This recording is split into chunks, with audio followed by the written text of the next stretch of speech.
The Senate will come to order. Leading us in prayer today is Pastor Jarvis Whip, who, as you know, is the Capitol Commission chaplain here at the State Capitol. Following the prayer, the Pledge of Allegiance will be led by our Senate pages of the day, Carly Christ of Beersford High School and Hadley Jurdy of Willow Lake High School.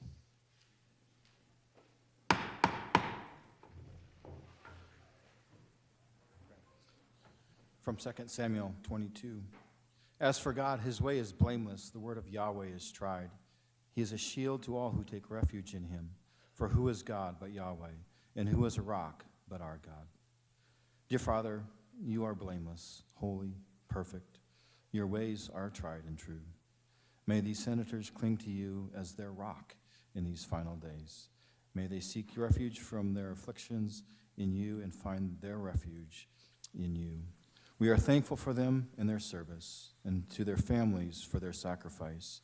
May you strengthen, encourage, and bless them. In Jesus' name, amen.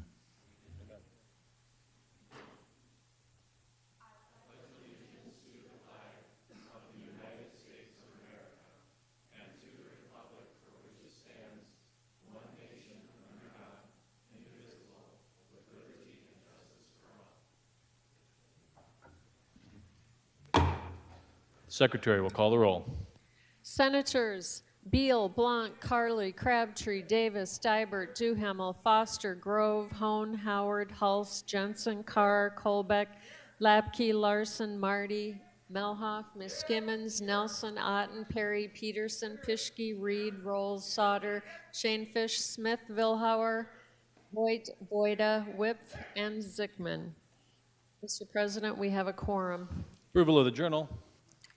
Mr. President, the Committee on Legislative Procedure reports that the Secretary of the Senate has had under consideration the Senate Journal of the 33rd day. All errors, typographical or otherwise, are duly marked in the temporary journal for correction, and we hereby move adoption of the report.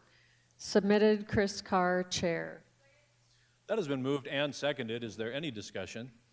Seeing none, those in favor say aye. Aye. Opposed, nay. That motion carries. All right, at this time, I'm going to welcome our Doctor of the Day. Today's Doctor of the Day is Dr. Jen Tingley. She is a family medicine physician and Chief Medical Officer at Falls Community Health in Sioux Falls. Dr. Tingley received her medical degree at the USD Sanford School of Medicine and completed her residency at the Center for Family Medicine in Sioux Falls. And she received a Master of Public Health degree from Boston University. Dr. Tingley is a member of the State Medical Association and previously served as president of its board of directors. Let's welcome her here today.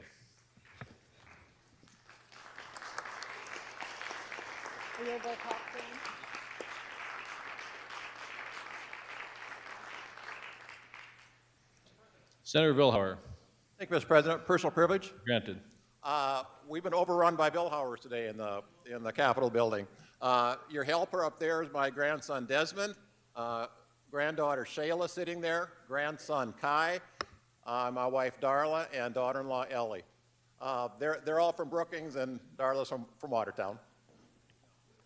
Welcome.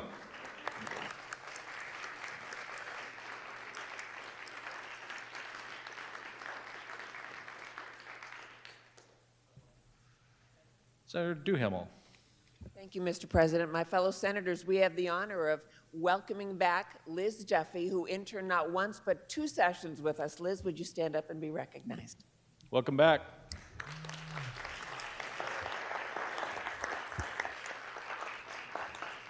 Sister of Cormac Duffy. All right, we got some pages to swear in. The pages could all come over here in the corner. Over here. Go over there. Little smaller crew this time, but they're quality. They make up for it with quality. All right, raise your right hands. Repeat after me. I state your name. Do solemnly swear that I will support the Constitution of the United States and the Constitution of the State of South Dakota, and will faithfully discharge the duties of the office of Senate Page according to the best of my abilities.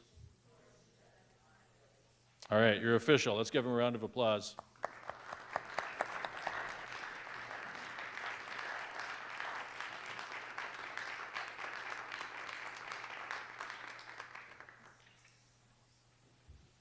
Communications.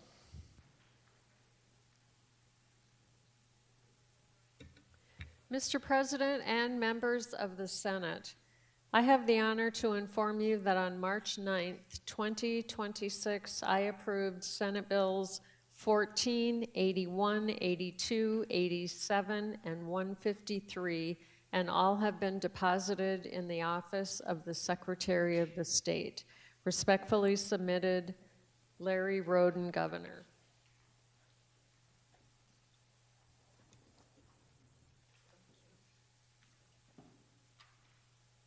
Reports of standing committees.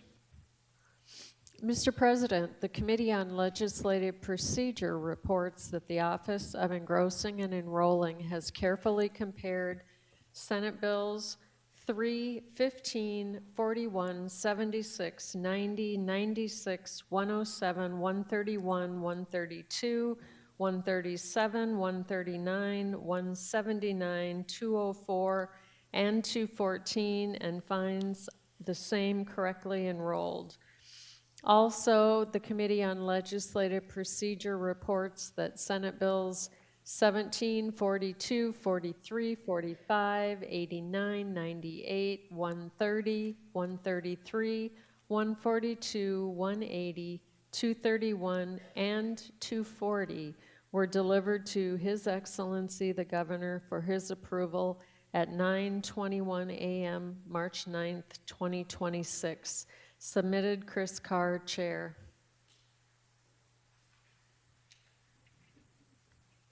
Messages. Messages from the House. Mr. President, I have the honor to return herewith Senate Bills 39, 135, 159, and 171, which have been amended by the House, and your concurrence in the amendments is requested. Also, I have the honor to inform you that Senate Bill 198 was lost on second reading and final passage. And I have the honor to return Senate Bills 76, 96, 107, 137, 139, 179, and 204, which have been passed through the House without change. Respectfully, Patricia Miller, Chief Clerk.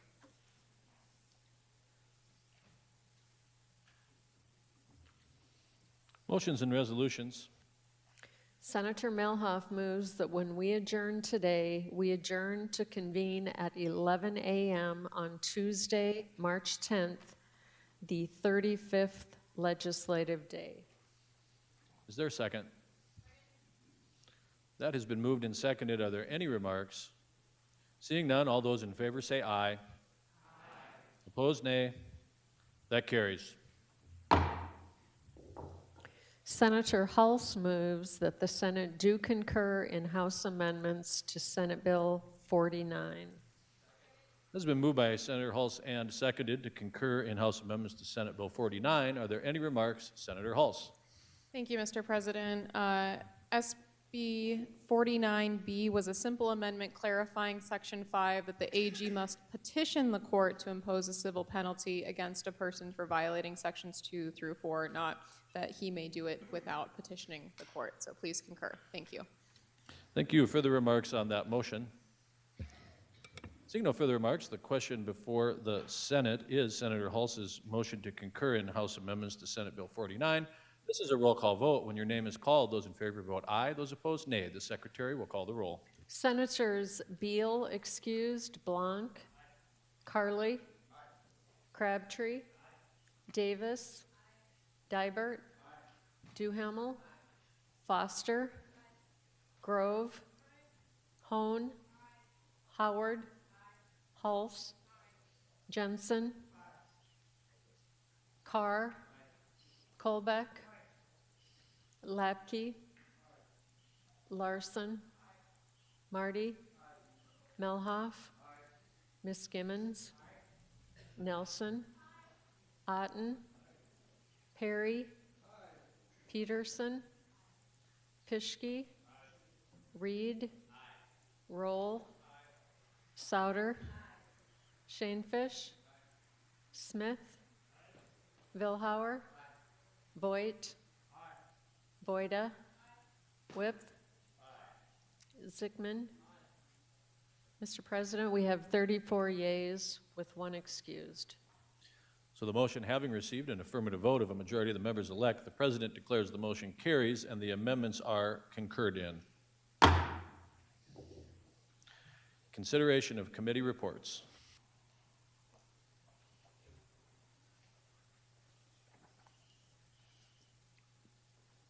Senator Melhoff moves that the reports of the standing committees on Commerce and Energy on House Bill 1038, the Senate Committee on Health and Human Services on House Bill 1160, the Senate Committee on Appropriations on House Bills 1082 and 1176 all be adopted. That has been moved and seconded. Are there any remarks? Seeing none, those in favor say aye. Aye. Opposed, nay. That carries.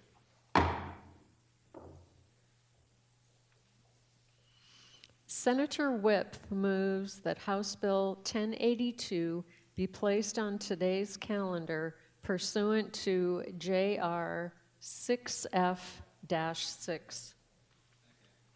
Moved by Senator Whip and seconded to place House Bill 1082 on today's calendar. Are there any remarks? Senator Whip.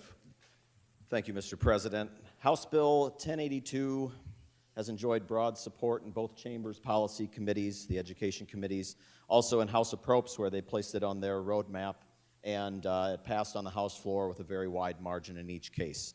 Last week in Senate Appropriations, it was tabled on a 5-4 vote. By my count, that means that 1 senator's had more say on this than the other 34. None of the members who voted to table asked the proponents any single question, so really I would just like an opportunity to find out what the concerns are and address them in a debate. This bill, which is co-sponsored by nearly a quarter of the legislature, deserves a hearing on its merits, and I'm asking that that's what you do today by calendaring it. Thank you. Thank you. Further remarks on the motion to calendar House Bill 1082? Further remarks? Seeing no further remarks, this is a roll call vote. When your name is called, those in favor vote aye, those opposed nay. The secretary will call the roll.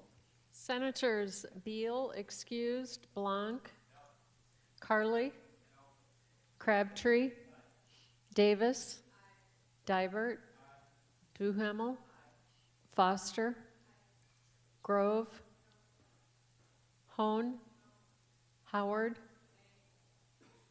Hulse, Jensen, Carr, Kolbeck, Lapke, Larson, Marty, Melhoff, Miss Gimmons, Nelson, Otten, Perry, Peterson, Pischke, Reed, Roll, Sauter, Shanefish, Smith, Vilhauer, Voigt, Voida, Whip, Zickman. Mr. President, we have 20 yeas, 14 nays, 1 excused. So that motion having received an affirmative vote of a majority of the members elect, the president declares the motion carried and the bill was so placed.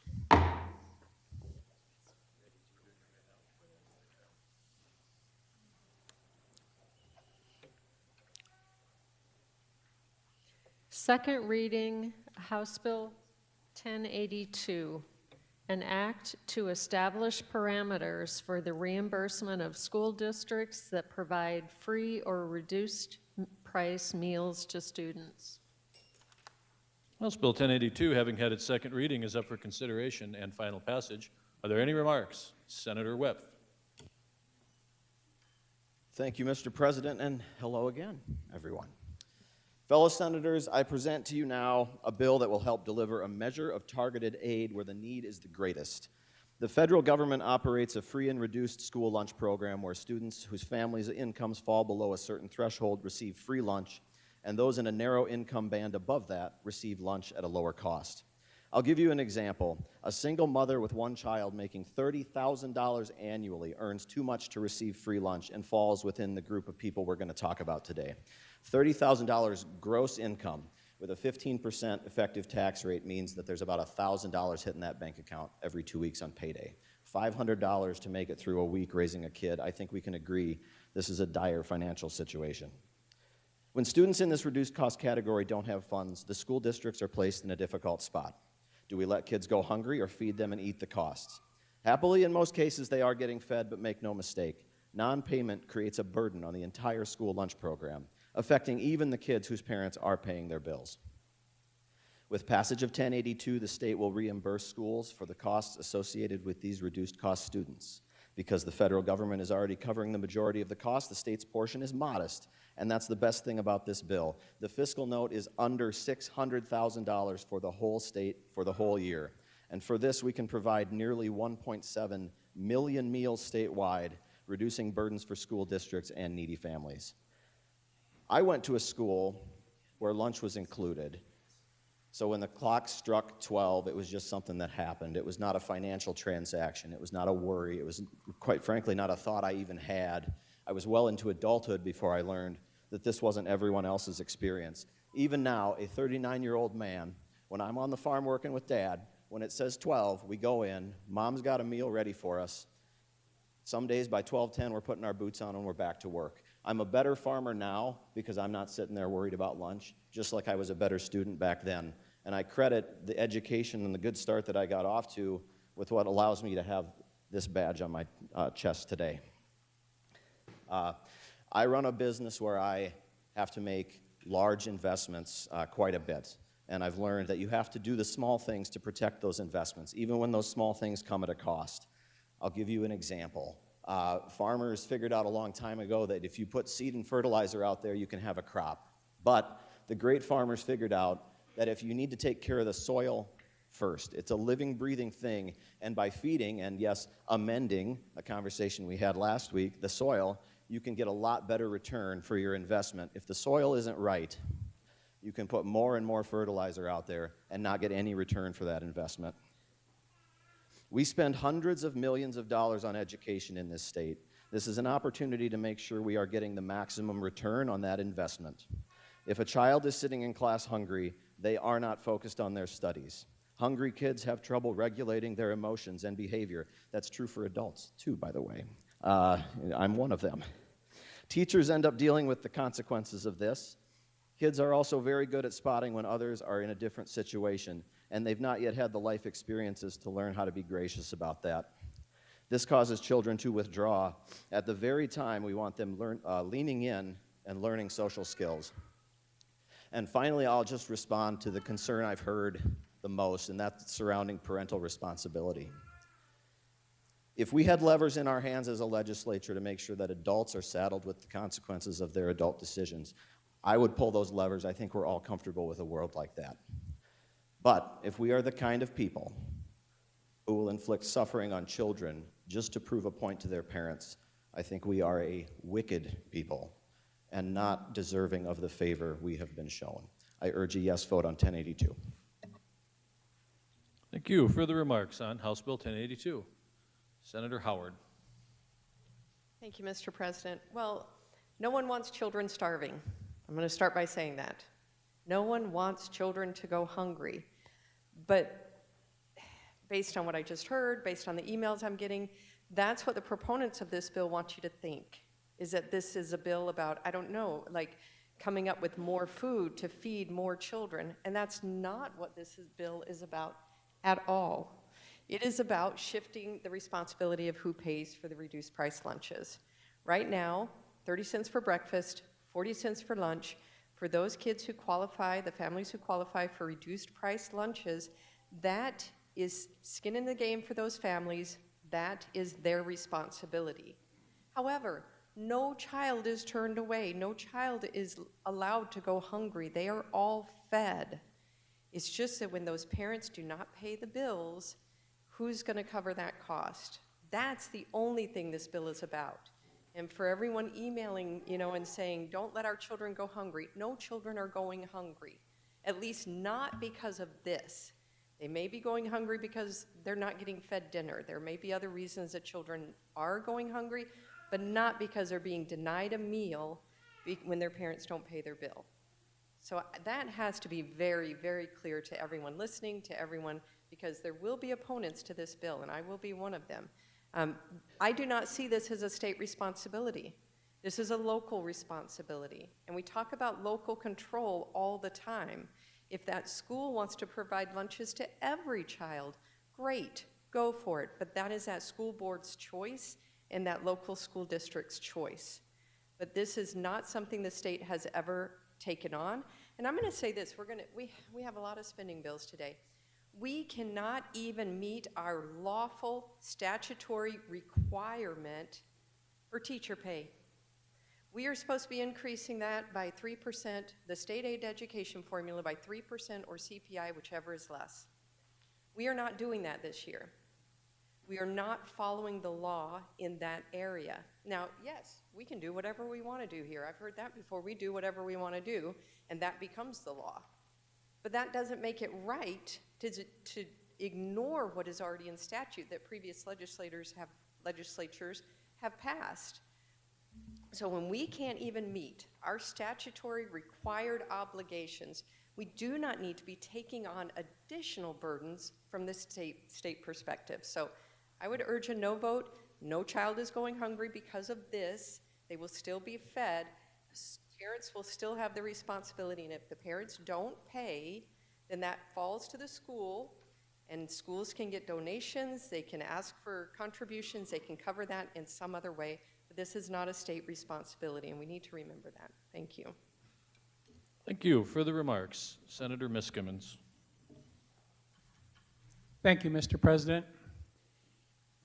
Well, I've been privileged to travel around the world in my lifetime, and I just wanted to share a few places that I've seen hunger in the world. And the first of those was in Haiti. Those children would come out of a shack with tin sheets up against a standing wall, and that was their home. And they'd walk across a board, across an open sewer, onto the street, and head to the Christian schools.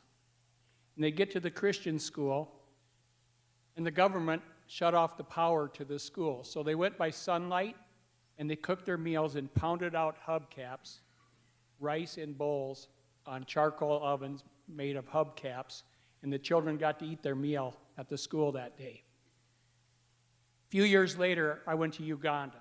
Uganda is a country just slightly smaller than the state of South Dakota, but they have 50 million people in the country of Uganda. Of that 50 million, 80% of those people make $3 a day or less. Those people are hungry. And the third place that I've seen that circumstance is in Mitchell, South Dakota. Every other week, my church has a meal we serve to over 600 people. It's called Love Feast. And we take meals to anyone that calls up. And what you see is the homes that you drive by every day that you don't realize what goes on in those homes. And I'll just give you one example.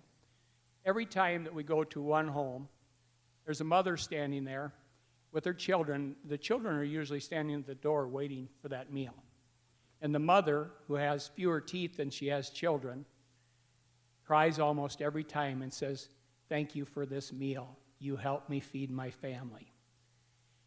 Please don't take away the opportunity for South Dakota young people to build a better future for themselves because they're malnourished. I urge your support for this bill. Thank you. Thank you. Further remarks on House Bill 1082, Senator Sauter.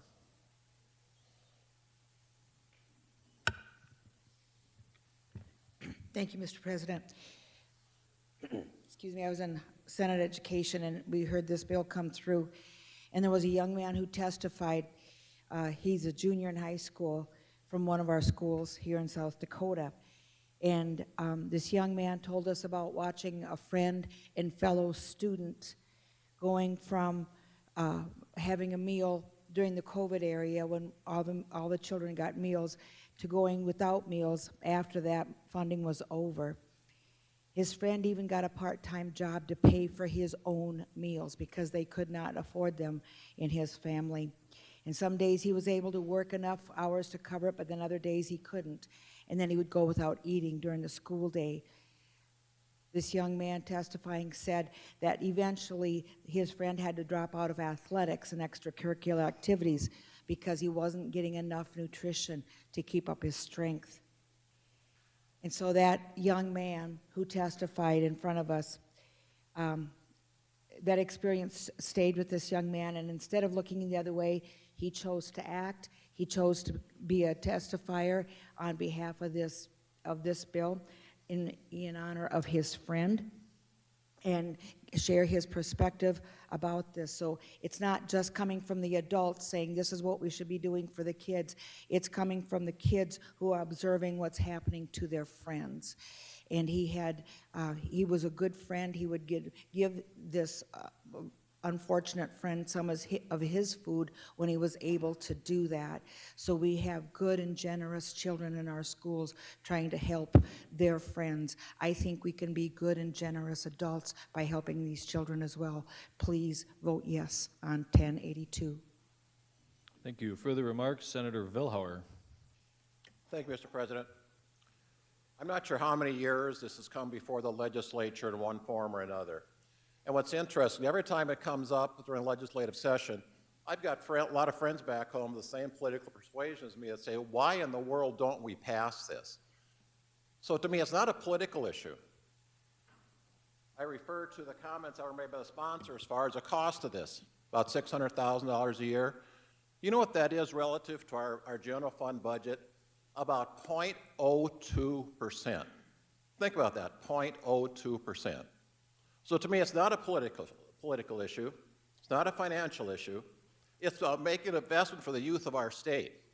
You know, I look at my grandkiddos here in the chamber today. I can't imagine them or their friends trying to study when they're hungry. Please vote yes on this. Thank you. Thank you. Further remarks, Senator Jensen. Question for the sponsor, please. State your question. We have 149 schools. I'm just trying to figure out how the math works. We have 149 school districts. With the 600,000, that only works out to about 4,000 per school district. I know in Canton last year they ate 10,000. Sioux Falls eats tens and tens of thousands of dollars. Is 600,000 realistic, or is it just seed money? Senator Whiff, do you wish to respond to that question? I do. So our fiscal note was prepared by LRC, and like you, the first time I saw that number, I was like, that can't be right. 600,000? You can't do nothing for 600,000, right? The reason it is so little is we're talking about a relatively narrow band here that where the feds are already covering the majority of the cost. So it's 30 cents for lunch, 40 cents for breakfast. And if you look at a map that I had placed on all of your desks, it doesn't really matter what district you're in. Sioux Falls, Indian Country, other corner of the state, every district has around either side of about 300 students that we're talking about. Statewide, just under 10,000. This is why, after I realized how narrow it was, and then I saw, 600,000, that's it? That's what you guys have been fighting over all these years? Then I kind of got mad. Then I realized, okay, this is part of a tapestry. There's been bigger proposals brought in the past, and that has colored some people's understanding of what I'm trying to, get accomplished here. This is a very targeted proposal, and that's why that number is realistic. Thank you. Further remarks, Senator Jensen? No. Further remarks, Senator Nelson. Thank you, Mr. President. Members of this body, I rise today with concern. Our current debate is not about whether we care about children. Every person in this chamber does. The real question is whether expanding another government program is the right way to help them. For generations, Republicans have upheld several fundamental principles: limited government, personal responsibility, strong families, and respect for taxpayers. The expansion of free school lunch programs contradicts these foundational values. Government programs tend to follow a predictable path. First, they begin with good intentions and a narrow purpose, like $600,000. But then, over time, the eligibility expands, like we heard in our Ed committee. We're going to get more people to sign up. The cost grows, and what began as a targeted assistance becomes a permanent entitlement. As Ronald Reagan once said, the closest thing to eternal life on earth is a government program.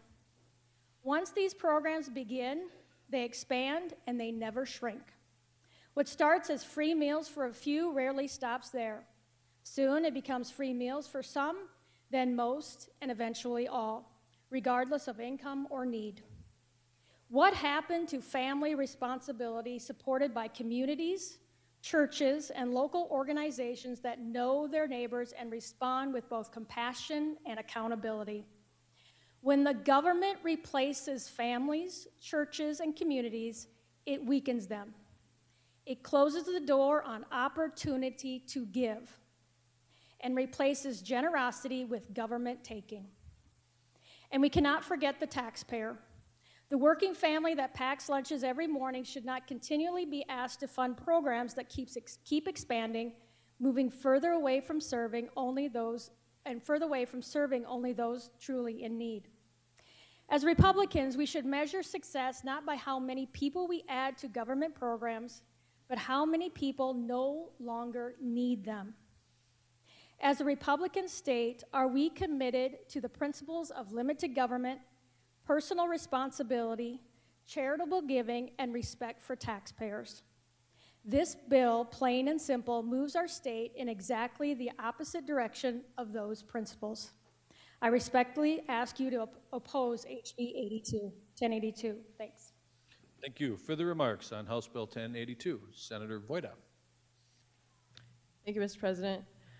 Well, when we voted on this reconsideration, or the calendaring motion, the comment was made that they wanted to know why the appropriators shot this bill down in the Senate committee.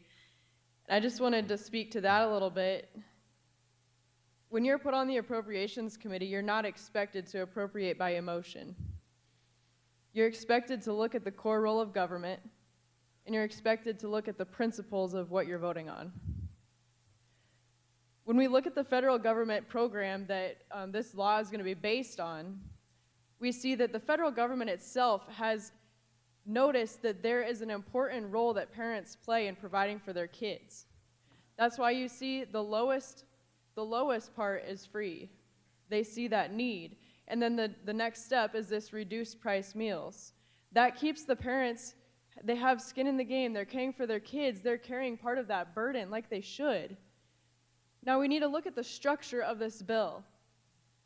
What we're asking the body today isn't, do you want to feed kids or not? Because we do want to feed kids. It's, do you think the state with its sales tax money and people clear across the state should be paying for every single reduced price meal? Or do you think that the local level should be paying for that?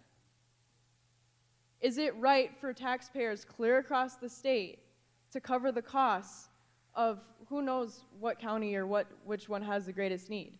But now we're saying, parents, you're not going to be charged at all for these meals if you fall in this middle category. And the second part of that is we're expanding the government's role into more and more areas. And this is just one of the bills that is doing that this year. But we keep expanding what we want the state to pick up the responsibility for. If we keep doing this year after year, appropriating based on emotion, how are we going to meet our obligations in 5 years? So I just wanted to share that from the point of the Appropriations Committee. You know, we have a lot of tough bills that come before us every year. Every week, every day, every bill hearing, every bill that comes to the Appropriations Committee is a great idea and it's going to help somebody. But you've got to look at the structure of it, and is it right for the state to pick that tab up? That's the question today. Thank you. Further remarks? Senator Hone. Thank you, Mr. President and colleagues. When examining proposals for the state to fund reduced price school meals, it's helpful to see what other states have done in their funding methods. A clear trend among states expanding government-funded school meals is that many have broad state income taxes and higher overall tax burdens. Our state has chosen a different path. States like South Dakota have built a reputation on lower taxes, responsible budgeting, and a government that lives within its means. Families move to states like ours because we have resisted the constant expansion of programs and the higher taxes that usually follow. Policies do not exist in isolation. When states begin adding new programs and expanding government responsibilities, those commitments never shrink. Over time, they require larger budgets, new revenue, and the greater pressure on taxpayers. So the question before us is not simply about feeding children. The question is whether we want to move our state toward the same model used in many higher tax states, one where expanding programs inevitably leads to expanding tax burdens. For a state that has long valued limited government and respect for taxpayers, that is a direction we should think very carefully about before we take this step. I would ask for your no vote on House Bill 1082. Thank you. Further remarks on House Bill 1082, Senator Shanefish. Well, thank you, Mr. President. I'm going to argue this actually is very fiscally responsible. The school lunch program, it's not a new program. It's been around for years. Many schools, when they operate their food service programs, they're operating either at a loss or a very thin profit margin and often have to subsidize their food service program through their general fund, which takes away from their other obligations like teacher pay, which we mandate here at the state level. So freeing up general funds by covering a portion of this to maybe help with some of those unpaid meal balances, that'll help that. And if it might encourage some kids, yes, or some families who maybe don't fill out these forms that could qualify. Passing this might be a little more encouragement to do that. That's a good thing as schools get reimbursed through the state, through the federal government for those meals, also helping their profit margin. So I'm encouraging a yes vote, not just on emotion, but also on fiscal responsibility. Thank you. Thank you. Further remarks, Senator Voigt. Thank you, Mr. Chair. Don't like to put empty stomachs and cost in the same category. We're talking about public schools here, free reduced lunch qualifications. School calendar is about 185 days. Regarding the comments regarding community responsibilities, charities, etc., take 185 off to 365, that leaves another 180 days. Those responsibilities are the community, families, charities, nonprofits, churches. Those responsibilities are out there. Students that attend public schools, those staff, those people that are there every day with those kids, something called in loco parentis. Part of that's what's in their stomachs, if there's anything. Taking care of those kids while they are there so they can take care of their responsibilities in terms of getting their education. I think it's rather naive to say that we can afford less than $1 a day if they qualify to take care of these kids. It's true, we have families who are not responsible, and there are other vehicles to address that in the school entity. I find it very difficult to understand when you say we expect school resources cannot take the responsibility with the assistance of the federal government to take care of these kids in terms of their health. Communities have a responsibility, so do these families. There are entities out there to address those other 257 days. I would sincerely hope you support this bill. Thank you. Further remarks, Senator Carley. Question for the prime, please. State your question. Yeah, are any schools in South Dakota currently denying food to kids without any alternative option? Senator Whiff, do you wish to respond to that question? I will try. I don't get to see into every school. Happily, in most cases, when they're faced with this, they feed the kid and then they eat the cost. But that hinders the entire school lunch program, including for the kids that are paying, because non-payment, whether we're talking this or any other area of an administrative issue, the entire program suffers because of non-payment. So I'm not aware of cases where kids are being refused food. They may be given a different meal. I have heard of students just being given string cheese. I've heard of a student just, their parents sent them with a loaf of bread. And that's all that kid had to eat because they could not afford even the 70 cents a day for the school meal. So I can't say that anyone's being refused food. I've never heard of that, a specific instance of that happening, but I do know that there's some pretty dire circumstances out there, if that answers your question. Further remarks, Senator Carley? Thank you, Mr. President. Yeah, so I think we just heard kids are not starving. They're not getting food. They're getting food. This is a fiscal policy, not a starving kid policy. I've also traveled around the world, and we're not like Haiti. This is nothing like Haiti. I've been to India almost 10 times and been in many schools there. And you know who's providing the payment for the foods there? It's local businesses in India. It's local individuals that are giving money, and some international donors, like even those from the U.S., sending money when they have nothing. So that's where it should be. Do you know we have angel funds at our public schools? You can donate. I wonder how many of us have donated towards the angel fund to cover the cost, because the kids are getting fed, but who's putting some of the cost in there to offset some of that? Additionally, let's look at the Constitution. Constitution of South Dakota has a section in Section 8, about schools, a uniform system of free public schools. You tell me and you listen if you hear anything about paying for meals in here. The stability of a Republican form of government, depending on the morality and intelligence of the people, it shall be the duty of the legislature to establish and maintain a general and uniform system of public schools wherein tuition shall be without charge and equally open to all, and to adopt all suitable means to secure the people the advantages and opportunities of education.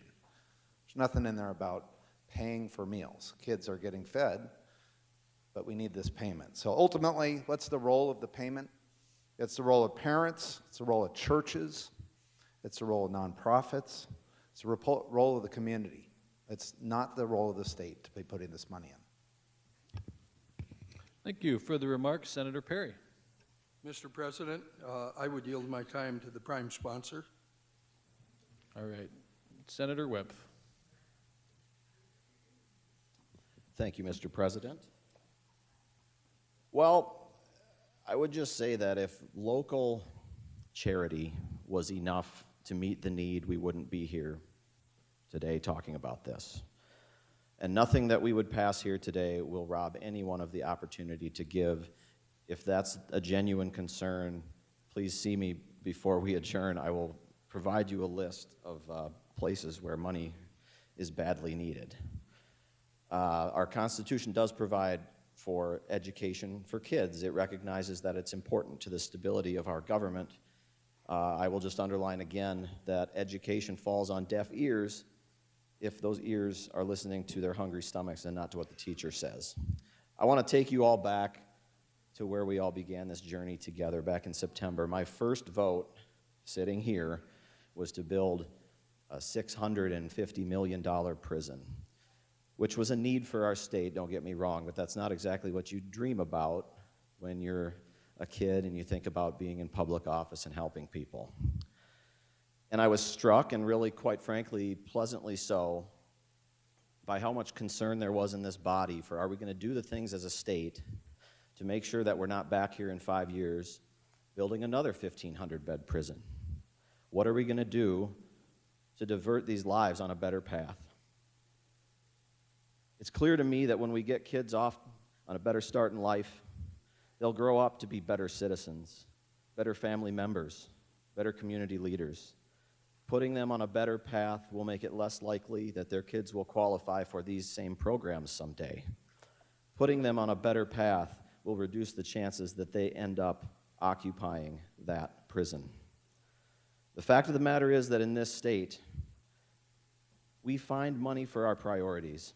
Over the years, the concept of school lunch has been brought before you many different times, and in the past, the proposals were far more broad and costly. Now, to the House sponsor's credit, she really sharpened the pencil on this and got it targeted down to a level where I finally felt comfortable presenting it to my conservative colleagues and saying, look, guys, it's just time to do this. At first, I would get a blank stare, but after I explained the targeted nature of this proposal and its modest cost, I found my audiences even more receptive than I could have ever hoped. But now it's in your hands. I'll just say that for my constituents, the ones that reach out to me, and they're good conservative folks too, this is the one time where they've reached out and said, yes, this is actually what I want my tax dollars spent on, things like this. We don't hear that very often from our constituents. I ask for a yes vote. Thank you.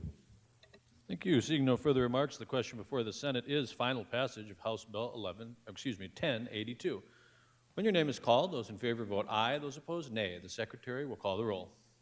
Senators Beal, excused, Blanc, Carly, Crabtree, Davis, Dibert, Duhamel, Foster, Grove, Hone, Howard, Hulse, Jensen, Carr, Kolbeck, Lapke, Larson, Marty, Melhoff, Miskimmons, Nelson, Otten, Perry, Peterson, Pischke, Reed, Roll, Sauter, Shanefish,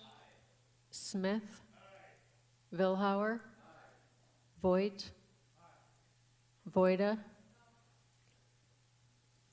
Whip, Zickman. Mr. President, we have 20 yeas, 14 nays, 1 excused. So, House Bill 1082, having received an affirmative vote of a majority of the members elect, the President declares the bill passed. Are there any questions on the title? Seeing none, it is deemed correct. Senator Melhoff. Personal privilege, please. Granted. Thank you very much. Up here in the gallery, we have a former Senate page, Senate Republican page, legend of the Senate, Liz Duffy. Please stand up and be recognized. Welcome again.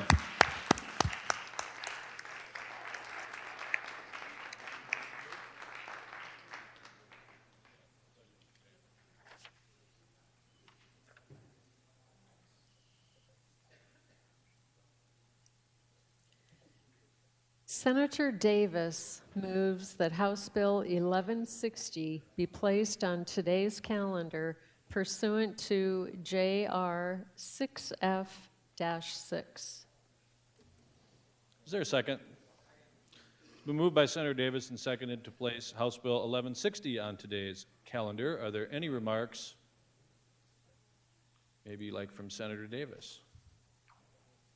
Oh, Senator Otten. I guess I got prodded on it. Would like to have a debate on this medical marijuana oversight committee for you. All right, further remarks on the motion to calendar House Bill 1160. Further remarks. Senator Jensen. Thank you, Mr. President. I would just urge you again to not calendar this. We've had this debate. I won't get into the merits of the detail or the bill unless we get into this. But this committee is needed, people. It's needed.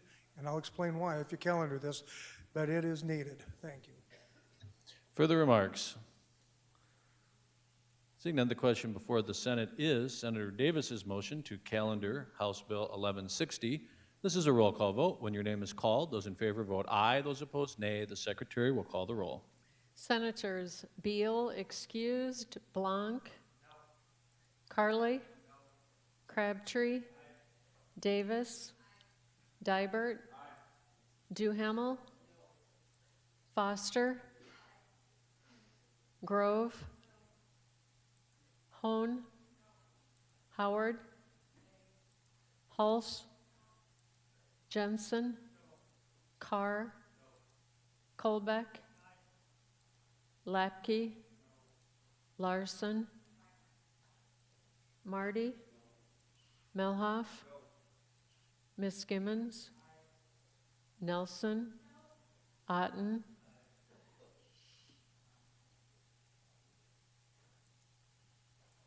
Perry? Peterson? Pischke? Reed? Roll? Sauter? Shanefish? Smith? Vilhauer? Voigt? Voida? Whip? Sickman? Perry? Mr. President, we have 17 yeas and 17 nays. The president votes aye.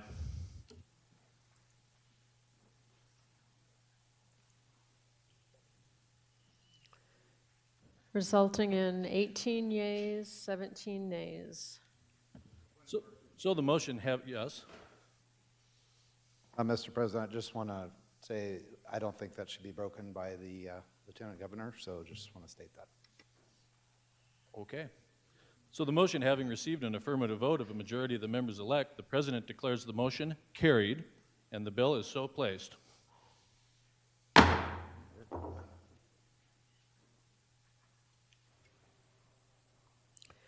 House Bill 1160, an act to repeal the Medical Marijuana Oversight Committee. House Bill 1160, having had its second reading, is up for consideration and final passage. Are there any remarks? Senator Otten. Thank you, Mr. President. Well, here we are again, medical marijuana. I had served on the first committee when it got passed. And the night that it actually got passed, the next morning, grabbed the wife and said, we're going down to Sioux City. She said, what are we going to do in Sioux City? We're going to go take a look at a medical marijuana outfit. She said, why do you want to do that? I said, well, I'd like to know what the people did to us. Was not a happy camper by any stretch of the imagination. Anyway, went on down there and ended up meeting the gentleman that actually ran the corporation over in Iowa, and ended up getting an entire group of senators, and we went over there to take a peek at it. Des Moines, I think, is where it was at. And it was at that time that my thought process on medical marijuana began to change. And so why would in the world would I want to now get rid of the Oversight Committee? Well, for everything, there's a moment in time for something. There's also a moment in time where it needs to go away, and that's where we're at today. We have set up the infrastructure of medical marijuana. The agencies, they're all set up. They have rule-making authority. They have enforcement powers, and they collect data on everybody. It eliminates costs. Now, I'm not for sure how much it costs the state to run us over to Iowa and put us up in a hotel and whatnot, but nonetheless, the state did. Administrative workloads, cuts that down. Staff time, cuts that down. And then redundant meetings. Oh, and you all know me, I love a meeting. It's almost like prickly heat. I mean, and a lot of these meetings ended up getting that way. Just a dull drum, people coming in, and because we're talking about the wacky weed, That's exactly what happened. It melted down, and you're going, come on, guys. I didn't do this. The legislature didn't do this. The governor didn't do this. Your neighbors did this. But now we have the structure already set up in place. And the thing that I do remember as we were sitting there, I think I was representing Senator Tobin was my seatmate or co-chair, a very bright young lady. Learned a lot from her.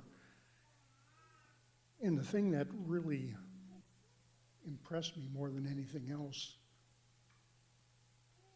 is how we actually draw opinions over something that we know very little about. Very little. I learned more about the wacky weed than I ever cared to know.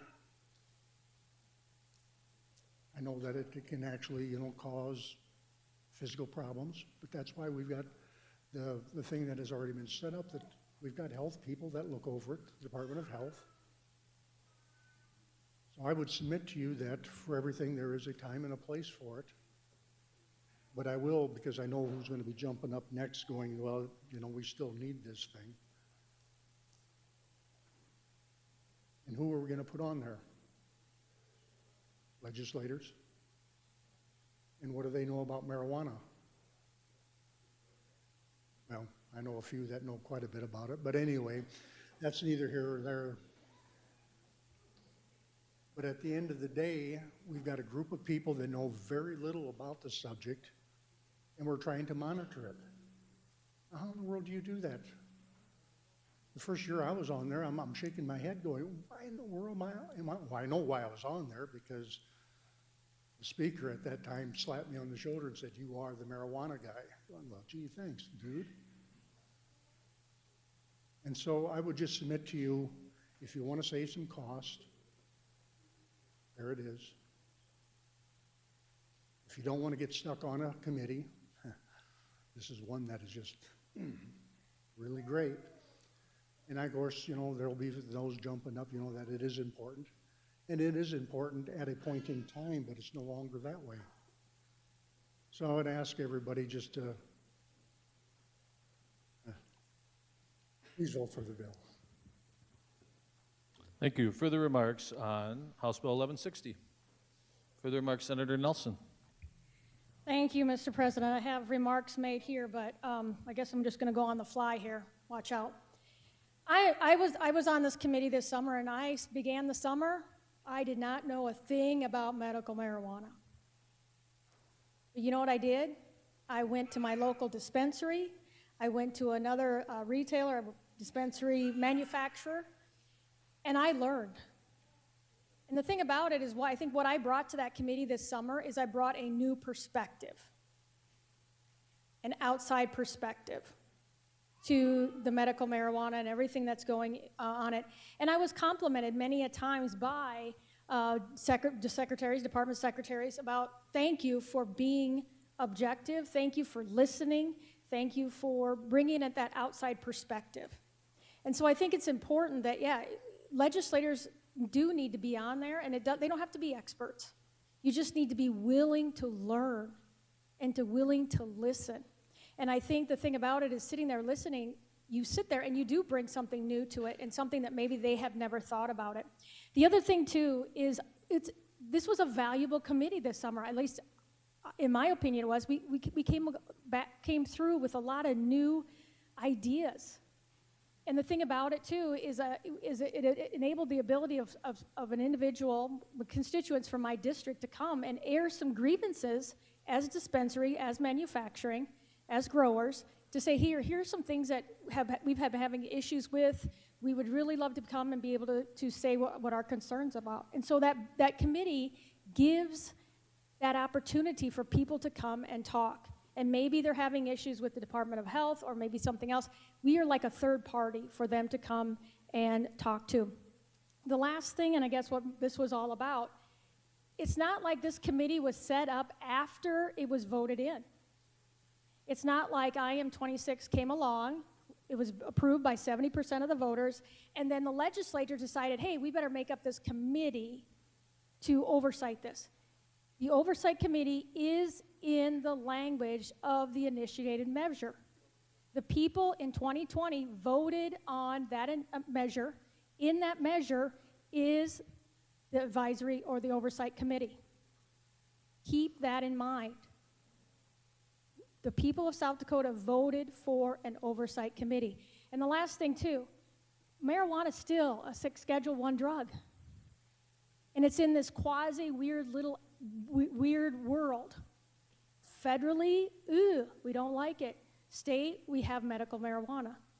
And so I think this oversight committee is great because it kind of balances those two worlds that marijuana is in right now.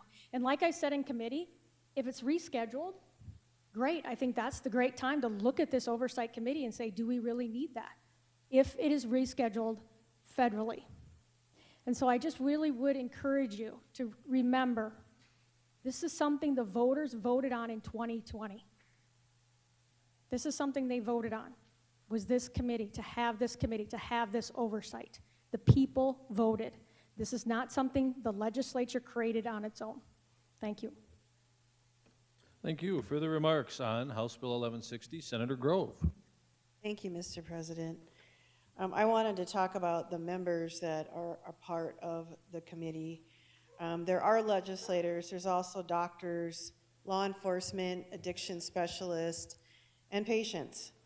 So the committee itself ensures a very diverse opinion and view on how our medicinal cannabis is being run in the state.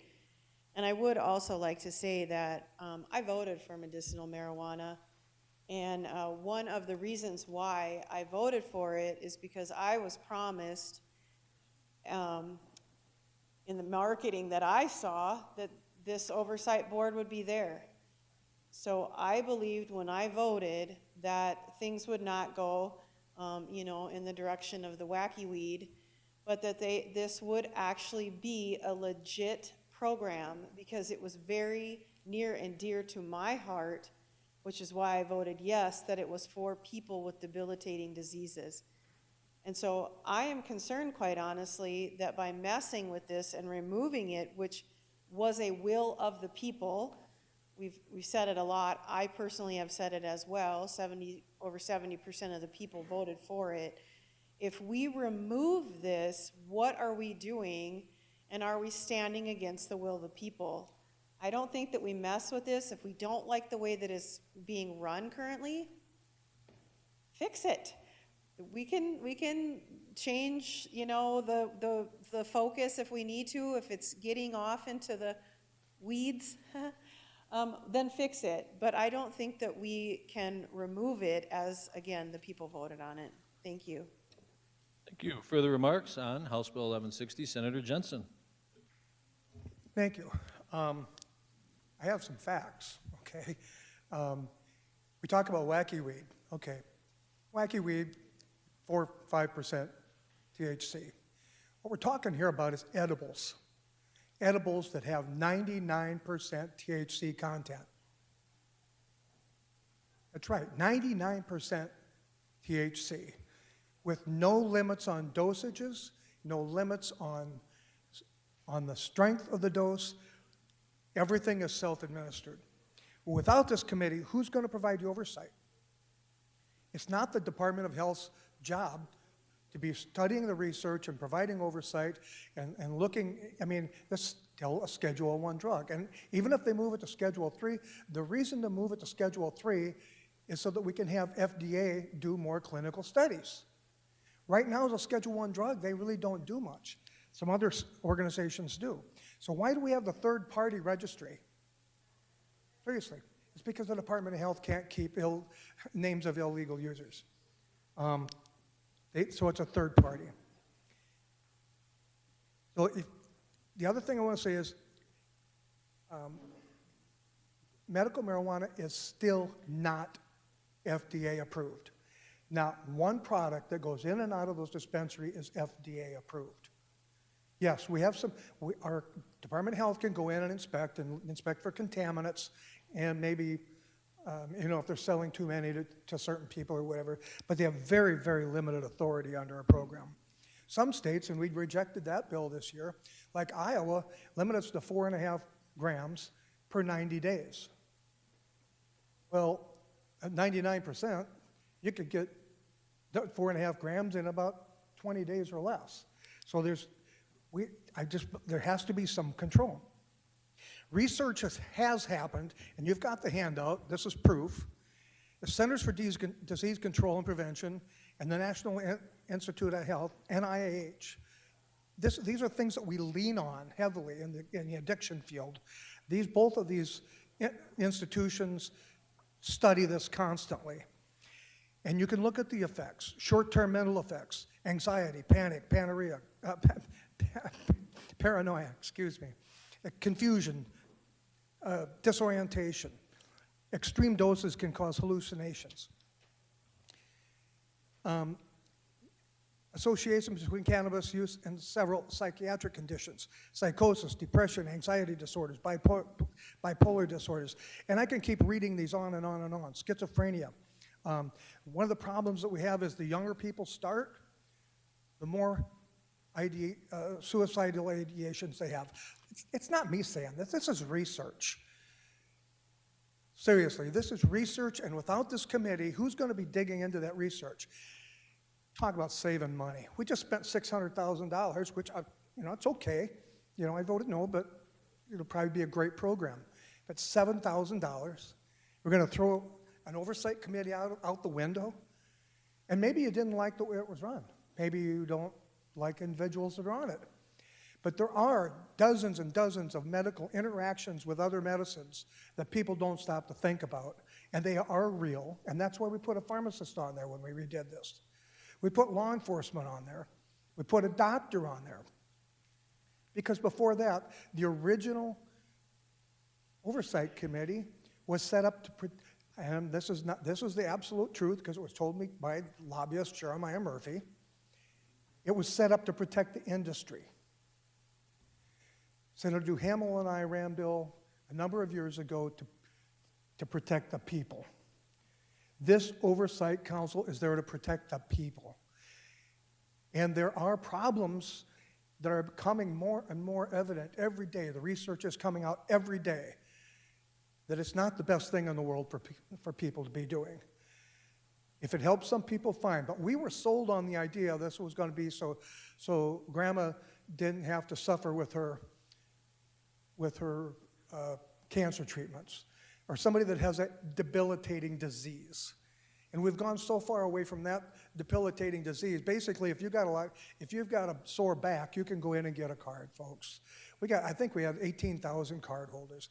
But if without this committee to at least look at that, we've got nothing. I mean, there's nobody overseeing this at all. It's not the Department of Health's job. It's our job.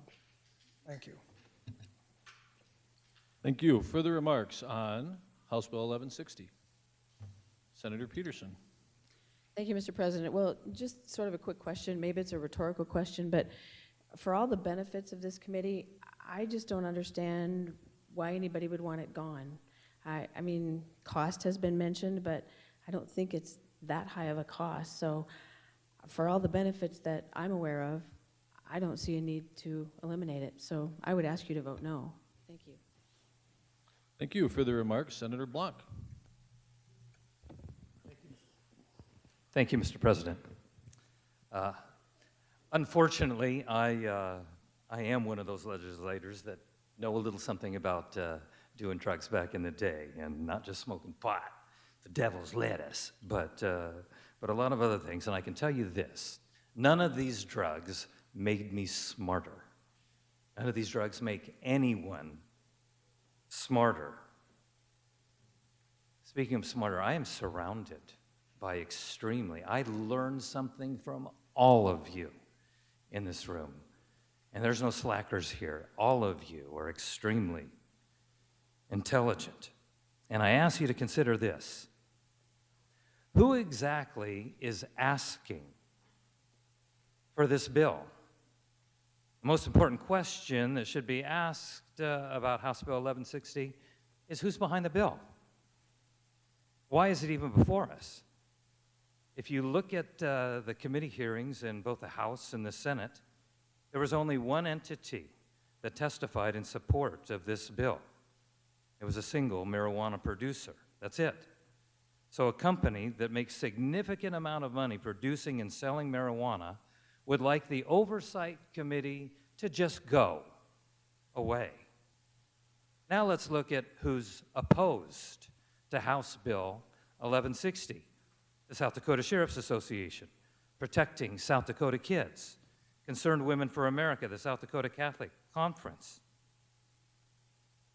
I'm choosing to stand with the groups that don't have a profit motive at stake here and just want to protect the character and order of our communities. I heard it mentioned, and I think it was a little tongue-in-cheek, about eliminating a cost. But tell that to the grieving mom who has just lost her daughter in a marijuana drug-related fatal crash that I just looked up according to Psychology Today, that 42% of fatal car crashes involve drugs. So I'm just asking you, please, vote no on HB 1160. Thank you. Thank you. Further remarks on House Bill 1160, Senator Davis. Thank you, Mr. President. Well, I just want to remind the body that this bill isn't about whether or not you like medical cannabis, whether or not you think drugs are bad. This bill is about, is this committee still necessary? And as someone who has been in the legislature since the inception, I will tell you that the workload of standing up a new program, the medical cannabis program, on its own versus where we are today is drastically different.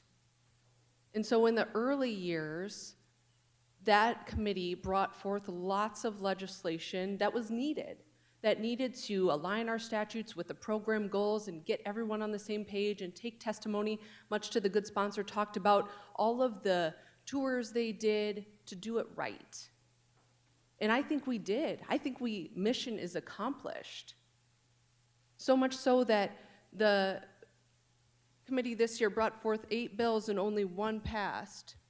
And so I would also remind the body that we have also decided that sometimes we don't need to meet on every single issue. Legislators can work with departments on certain things, certain changes we want to see made to programs. We do that all the time. This body also decided to repeal the Ag Land Assessment Task Force. Well, we've been talking about property taxes this whole session. Should we have kept it? No. We decided that it had run its course and we had come to some conclusions. We also have another bill that we had, the developmental disabilities. We put a sunset on it because we don't need to meet about every single issue. That doesn't mean we don't stop working on it. That doesn't mean we don't keep our eyes on the ball. That means we continue to work on issues that are important to us, work with stakeholders. That's how good legislation is created to begin with. I would ask you to support the bill. This committee doesn't even have the ability to modify operations or bring legislation. That is done by individual legislators on their own accord. Thank you. Thank you. Further remarks on House Bill 1160, Senator Voida. Okay, I have a question for either the good senator from Lincoln or the good senator from Yankton, wherever you're from. You've both been on the committee. What is going to change if we repeal this? I mean, we have this set up now. Things are running. What's going to change if this committee goes away? Senator Nelson, do you wish to respond to that? Sure, thank you. I think the biggest thing that will go away is just that protection of the medical marijuana that are using it for medical purposes. You know, when we started the first meeting, and they're recorded, you can go back and listen. All we heard about was, one, we got to have recreational because this medical's gotten out of hand and Minnesota has recreational, and so we just got to go recreational. And two, the other thing we heard is how the vape stores are infringing on medical marijuana, that people are going from the medical marijuana going to the vape stores to get their things. So what I like, the thing about this committee is it allows people to come and say, hey, here are some concerns that we are having as medical marijuana users or growers or dispensaries like that. It gives them a wheelhouse or an area to come and say, here are concerns that we do have. The other thing is just, again, a lot of our time this summer was talking about research. And what's new in research, because again, as we said, the FDA, it's limited. So it's again looking at those 8 entities that are doing research and what are the best practices, what's best for our medical users. Again, I can't emphasize enough. Medical, it's like it's in a quasi-own little world.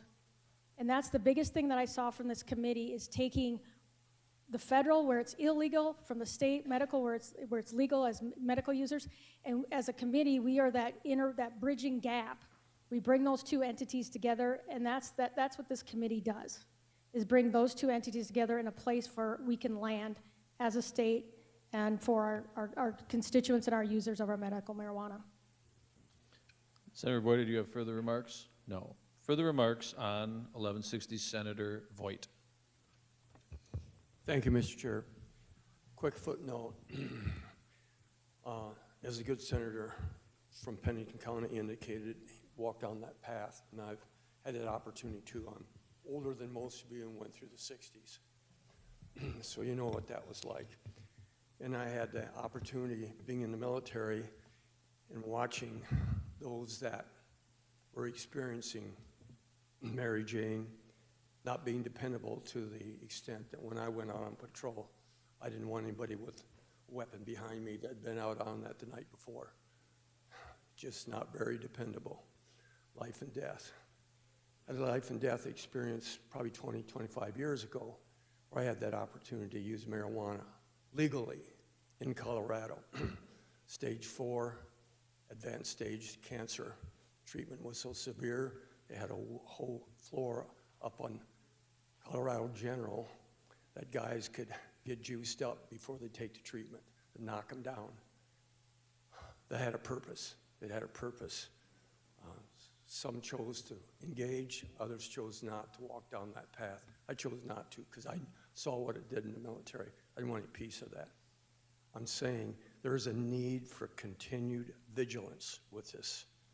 We have an entity in place that we can monitor that and change as need demonstrates.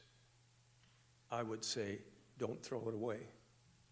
For $7,000, we need to be aware of this, that is open to abuse and impacts not only the individuals using it, but the others that are surrounded by it.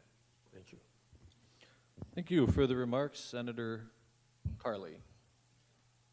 Thank you, Mr. President. Yeah, again, I would encourage keeping this committee intact. We had all kinds of people, patient advocates, patients, law enforcement, doctors, ER docs, and it was a great committee. We gave, the chair of the committee gave a lot of open time for people, and it was a very good discussion. And I'll just point out, I think this body voted for 2 or 3 new committees just this year.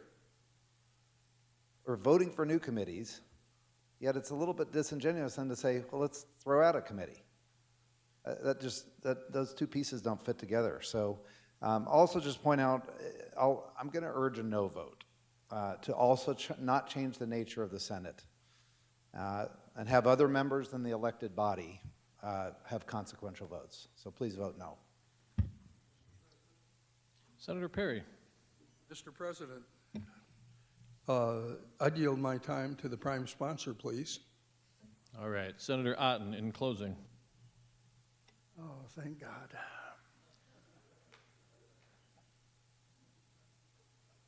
You know, when we think about this, program in itself is what we're talking about. An oversight, a group of people oversighting. Are they writing legislation? No, they're not. Although there was, in the beginning, we did have legislation that came out and went before the exec board and punched it forward.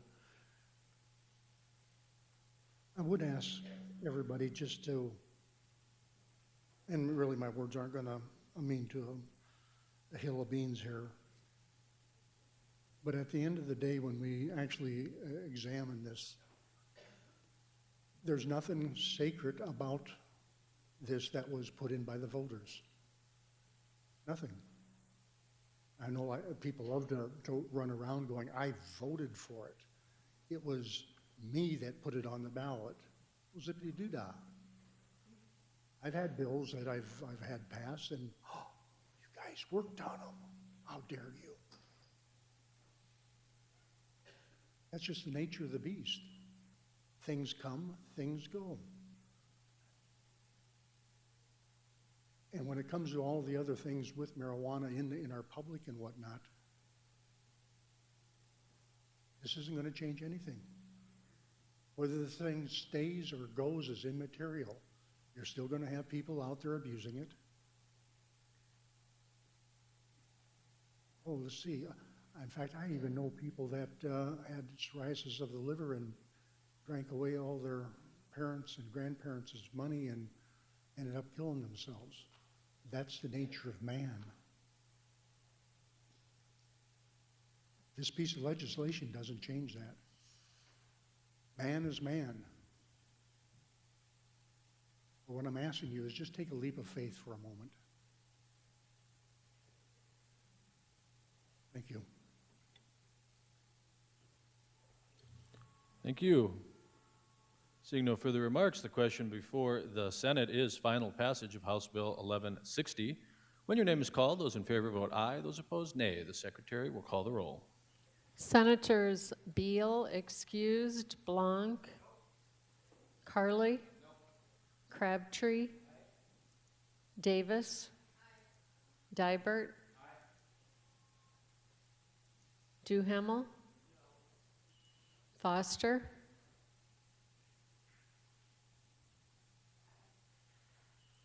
Grove, Hone, Howard, Hulse,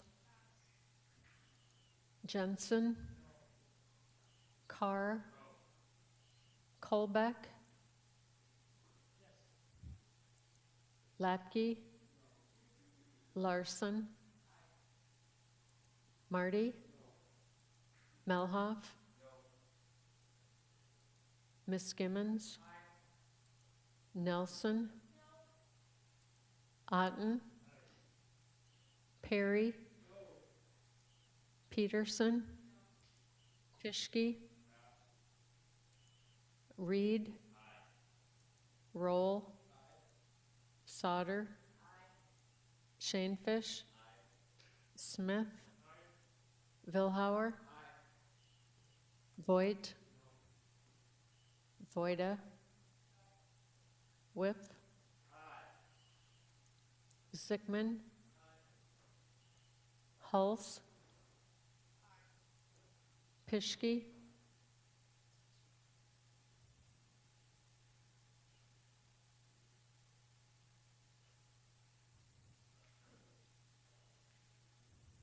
Pischke,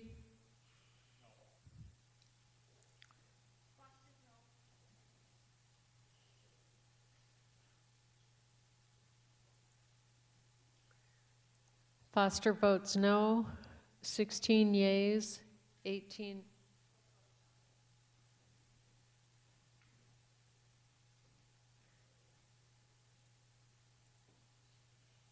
Hulse votes no, 15 yeas, 19 nays, 1 excused. So House Bill 1160 having failed to receive an affirmative vote of a majority of the members elect, the President declares the bill lost.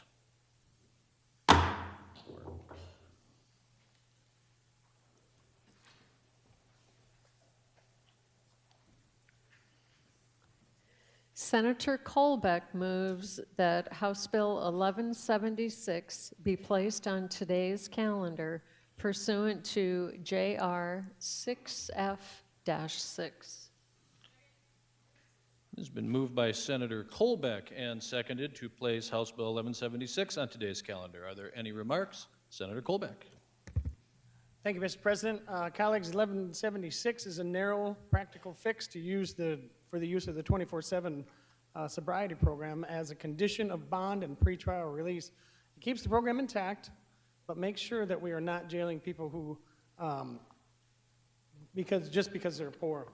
This bill came out of the House, I believe 66-0, went through committee, and then it stalled in the Senate. I'd like to get it on the calendar so we can debate it, and appreciate your help with the yes vote. Thank you. Thank you. Further remarks on House Bill 1176, the motion to calendar? Further remarks? Senator Foster.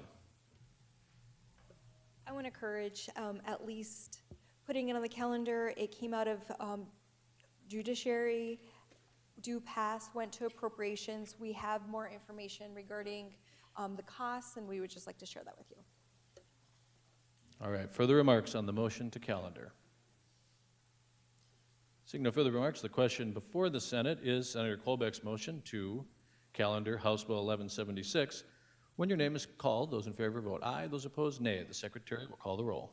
Senators Beal excused, Blanc, Carly, Crabtree, Davis, Dybert, Duhamel, Foster, Grove, Hone, Howard, Hulse, Jensen, Carr, Colbeck, Lapke, Larson, Marty, Melhoff, Ms. Gimmons, Nelson, Otten, Perry, Peterson, Pischke, Reed, Roll, Sauter, Shanefish, Smith, Vilhauer, Voigt, Voida, Whip, Sickman.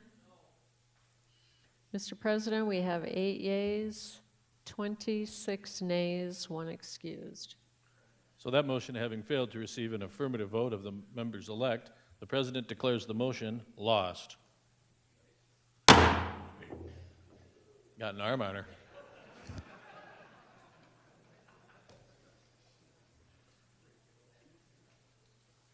Consideration of executive appointments.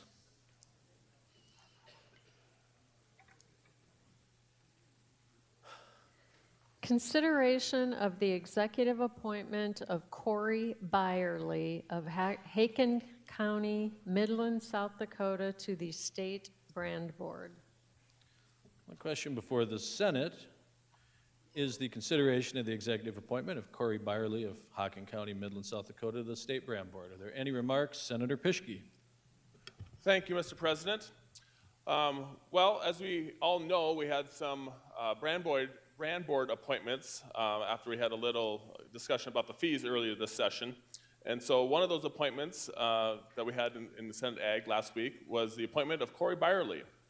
Corey is a 5th-generation rancher who operates Madsen Ranch Land and Cattle, a commercial cow-calf operation near Midland, South Dakota, and focuses on sustainability and conservation.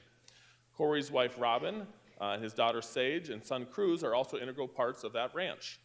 The ranch's 12 brands are each a symbol of the rich tradition passed down through generations, which is a reminder of the hard work and dedication of those who came before them. Corey is involved in the South Dakota Cattlemen's Association, where he has served as the Southern Region Director and chairs the Cattlemen's Association Brand Committee. Over the last several years, Corey has been involved in the Brand Board Ad Hoc Committee as a working group representative for the Cattlemen's Association. Corey will bring a good perspective to the Brand Board, given his past participation in the ad hoc meetings and his experience as a leader. And so we did ask the hard questions in committee about if it continues to be some of the issues that have existed with the Brand Board in the past, is he willing to make some of those hard changes and get some correction there? And he looked me straight in the eyes and he says, yep, we're going to do that. So I approve of this nomination, and I would ask you all to do the same. Thank you, Mr. President. Thank you. Further remarks on the appointment? Seeing no further remarks, the question before the Senate is, does the Senate advise and consent to the executive appointment of Corey Byerly, Hocking County, Midland, South Dakota, to the State Brand Board? When your name is called, those in favor vote aye, those opposed nay. The Secretary will call the roll. Senators Beal excused, Blanc, Carly, Crabtree, Davis, Dybert, Duhamel, Foster, Grove, Hone, Howard, Hulse, Jensen, Carr, Colbeck, Lapke, Larson, Marty, Melhoff, Miss Skimmons, Nelson, Otten, Perry, Peterson, Pischke, Reed, Roll, Sauter, Shanefish, Smith, Vilhauer, Voigt, Voida, Whip, Zickman. Mr. President, we have 34 yeas, 1 excused. So the question having received an affirmative vote of a majority of the members elect, the President declares the appointment confirmed.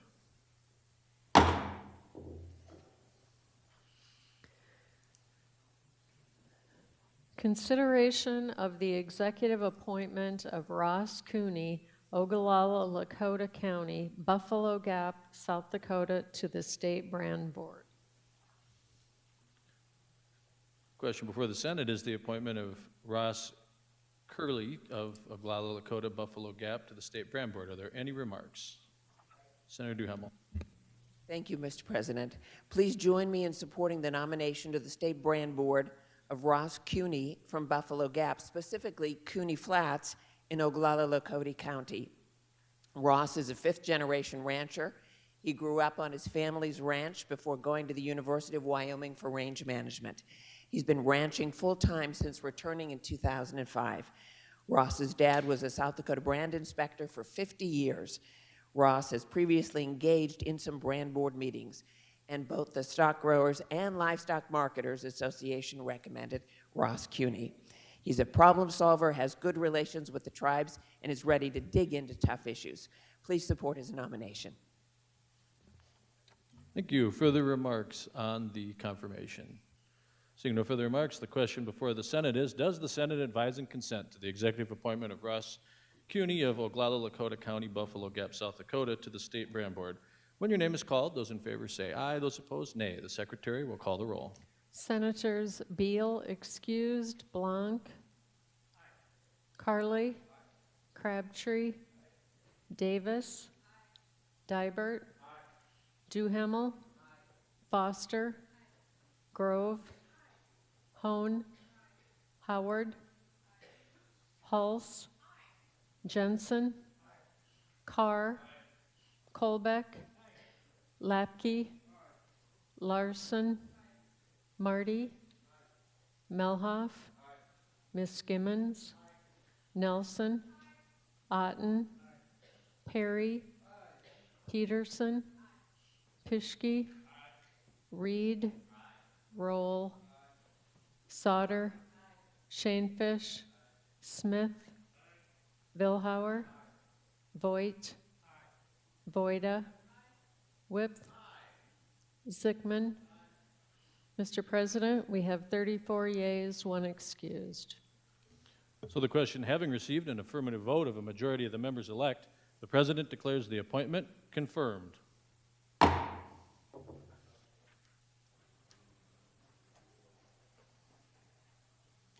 And we are up to the consent calendar.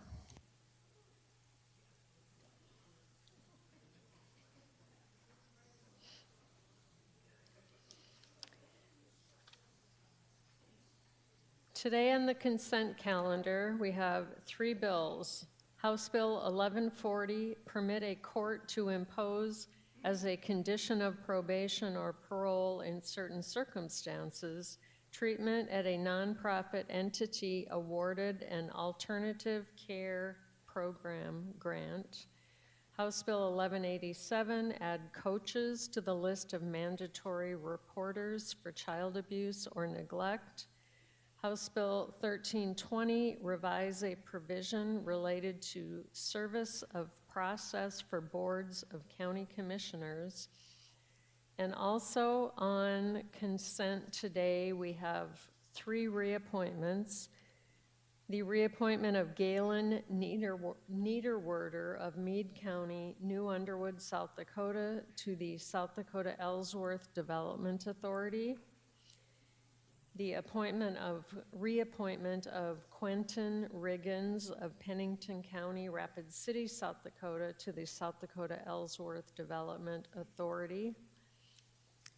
And the reappointment of Ronald Wheeler of Lawrence County, Lead, South Dakota, to the South Dakota Science and Technology Authority. Items on the consent calendar were reported out of committee with no dissenting votes and are not subject to debate. Only questions for clarification purposes are appropriate. There will be 1 vote taken for all bills on the consent calendar. Are there any questions? Seeing none, the question before the Senate is, shall the items on the consent calendar pass? As your name is called, those in favor say aye, those opposed nay. The Secretary will call the roll. Senators Beal excused, Blanc, Carly, Crabtree, Davis, Dybert, Duhamel, Foster, Grove, Hone, Howard, Hulse, Jensen, Carr, Colbeck, Lapke, Larson, Marty, Melhoff, Miskimmons, Nelson, Otten, Perry, Peterson, Pischke, Reed, Roll, Sauter, Shanefish, Smith, Vilhauer, Voigt, Voida, Whip, Zickman. Mr. President, we have 34 yeas, 1 excused. The consent calendar items having received a majority vote of the members elect, the President declares the consent calendar bills passed and the confirmations confirmed, appointments confirmed. Are there any questions on the titles? Seeing none, they are deemed correct. Got one more thank you here today. We should give a round of applause to Patriot Ripple for lunch in the Speaker's and President's lobbies. Let's thank them.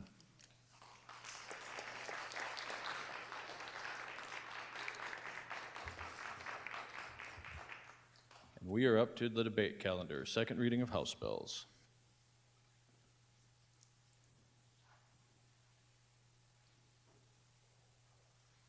House Bill 1006, an act to create a task force to study the creation of Indian Medicaid managed care entities in the state.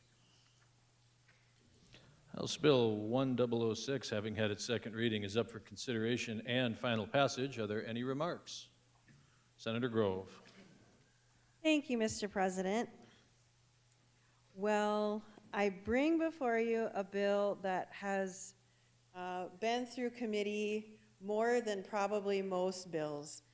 This bill began in the State Tribal Relations Committee, where we heard from several different chairmen and a chairwoman on the need for this. And so it went from State Tribal Relations to the Senate to the House, and here we are on the floor.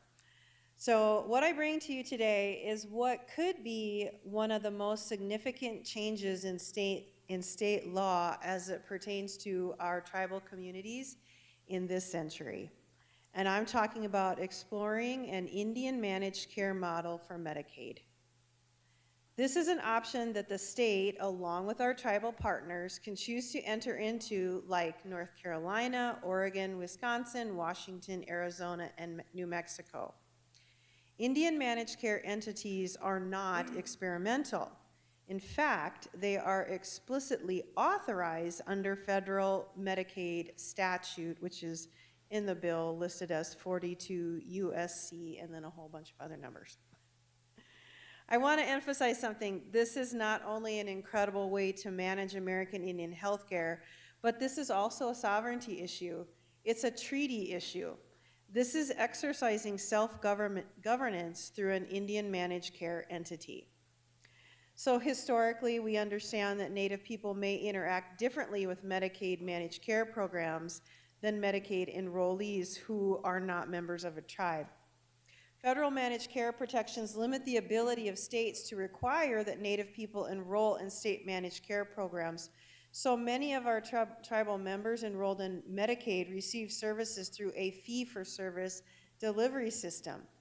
For tribal members who are enrolled in Medicaid managed care, these entities may not always be adept at meeting legally mandated managed care protections, which can lead to limited access to care for a lack of culturally relevant services.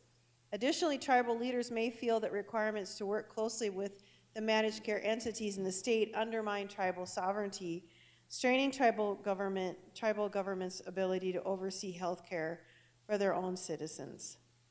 So I just want to share with you just a little bit. There is sorry, my computer went down.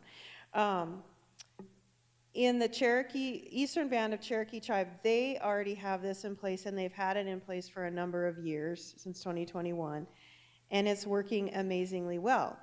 So I had someone ask me as we were going through this process, but how do you know that tribal members are going to enroll in this?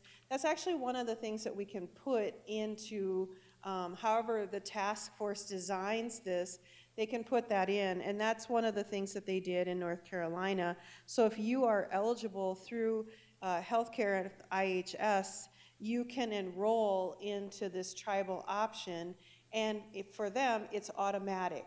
So you actually have to opt out, otherwise you're automatically included in. And so I could go on, but I'm here for questions if you have any, but this is really an excellent way to make this shift through this task force, because of course it's huge. It's a big deal. There are many bits and pieces and details that have to be put in place before we can just start the procedure. So the task force works with several different entities, including tribal members and doctors and legislators and all the above, to put this together and say, this is how this works, and then once it's ready, we can go live. And so that's why we desperately need the task force, and so I would just ask you to support this. I'd also like to say that there's several members on the Senate floor right now who are also part of the State Tribal Committee, and so they probably would have some answers too if you have questions. Thank you. Thank you. Further remarks, Senator Smith. Well, thank you, Mr. President. I stand in strong support of this bill, and something I want you to know is this is a tribal-initiated measure.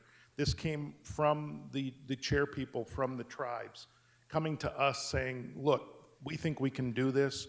Actually, we know we can if we have the right foundation that we can do it with.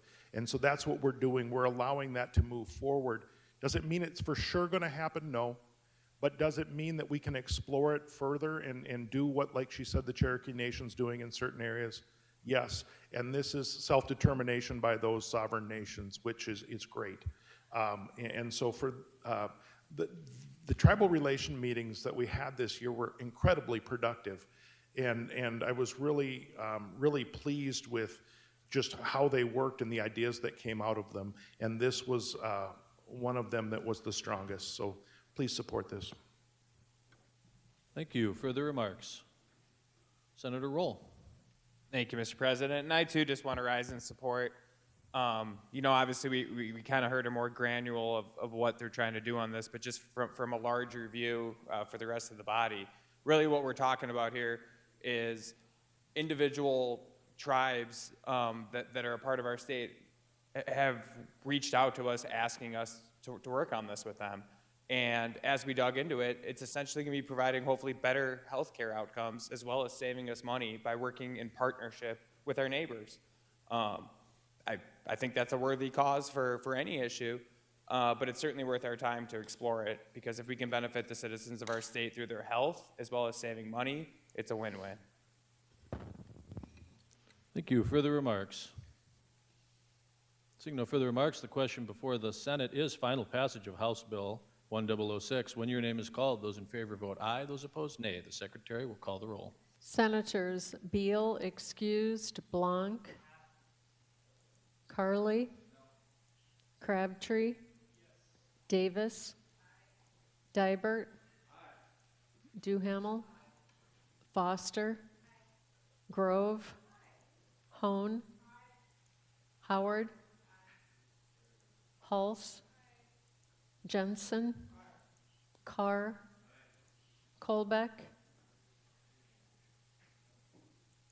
Lapke, Larson, Marty, Melhoff, Miskimmons, Nelson, Otten, Perry, Peterson, Pischke, Reed, Roll, Sauter, Shanefish, Smith, Vilhauer, Voigt, Voida, Whip, Zickman, Blanc, Colbeck. Mr. President, we have 32 yeas, 2 nays, 1 excused. So House Bill 1006, having received an affirmative vote of a majority of the members elect, the President declares the bill passed. Any questions on the title? Seeing none, it's deemed correct. House Bill 1038, an act to allow the Public Utilities Commission to assess actual costs to data centers that are customers of public utilities. House Bill 1038, having had its second reading, is up for consideration and final passage. Are there any remarks? Senator Crabtree. Thank you, Mr. President. Members of the Senate, House Bill 1038 comes to you from the Public Utilities Commission. With this legislation, they are seeking to ensure that the cost causer data center pays for PUC review of their utility contract and not the ratepayers.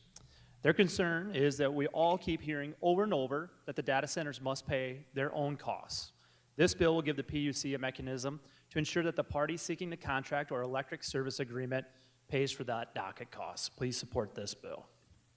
Thank you. Further remarks on House Bill 1038? Further remarks?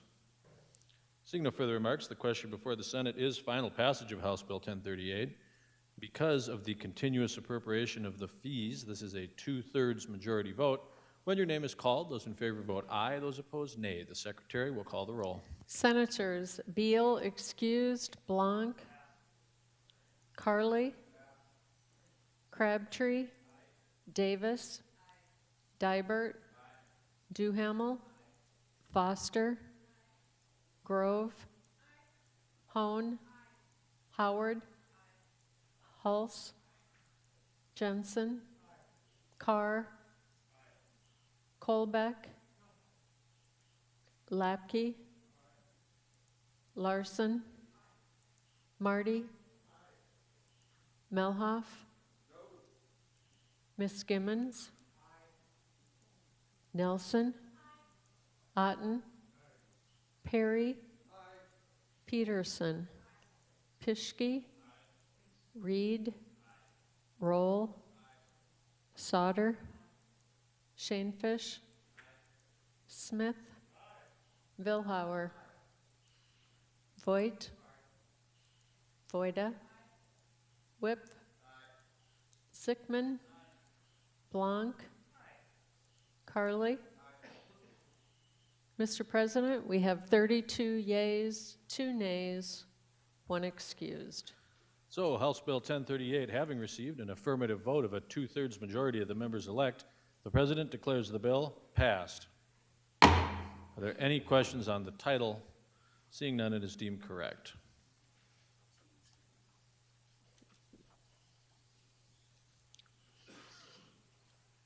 House Bill 1134, an act to make an appropriation for the economic development prosperity of South Dakota. Senator Melhoff moves that House Bill 1134 be laid on the table. It's been moved by Senator Melhoff and seconded that House Bill 1134 be tabled. This is a non-debatable motion.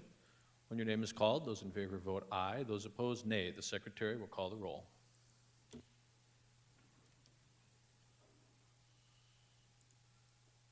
Senators Beal excused, Blanc, Carly, Crabtree, Davis, Dibert, Duhamel, Foster, Grove, Hone, Howard, Hulse, Jensen, Carr, Kolbeck, Lapke, Larson, Marty, Melhoff, Ms. Gimmons, Nelson, Otten, Perry, Peterson, Pischke, Reed, Roll, Sauter, Shanefish, Smith, Billhauer, Voigt, Voida, Whip, Sickman. Mr. President, we have 34 yeas, 1 excused. For that motion having received an affirmative vote of a majority of the members elect, the President declares the motion carried and House Bill 1134 is tabled.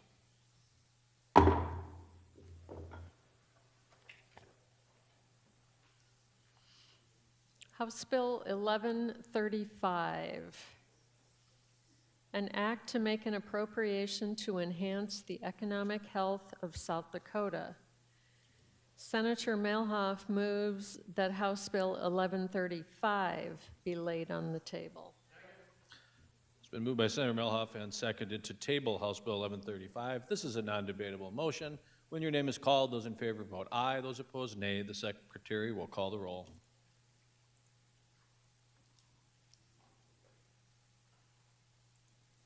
Senators Beal excused, Blanc, Carly, Crabtree, Davis, Dibert, Duhamel, Foster, Grove, Hone, Howard, Hulse, Jensen, Carr, Kolbeck, Lapke, Larson, Marty, Melhoff, Ms. Gimmons, Nelson, Otten, Perry, Peterson, Pischke, Reed, Roll, Sauter, Shanefish, Smith, Billhauer, Voigt, Voida, Whip, Sickman. Mr. President, we have 34 yeas, 1 excused. So that motion having received an affirmative vote of a majority of the members elect, the President declares the motion carried and House Bill 1135 is tabled.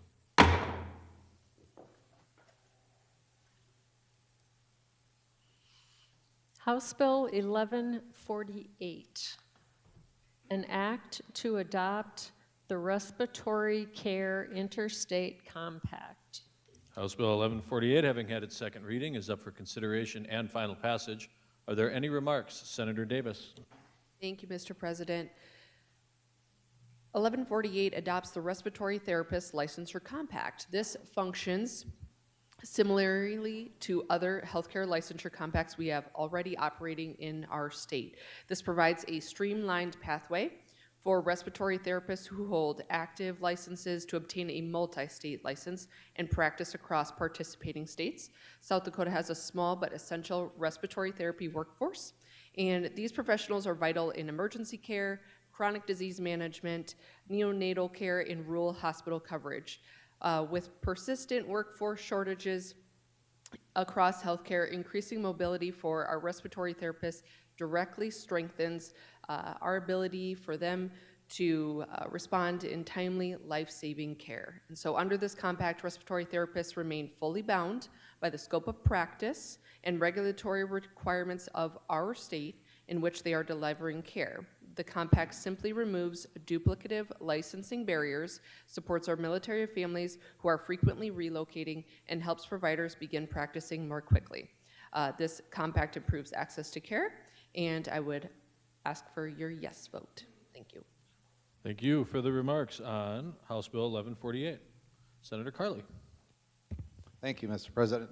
Yeah, so just looking a little deeper into this bill, I think I had some concerns on this. And while certainly this compact reduces licensing barriers, it does create a multi-state regulatory body. And that is authority to promulgate rules that carry the force of law within the member states in that compact.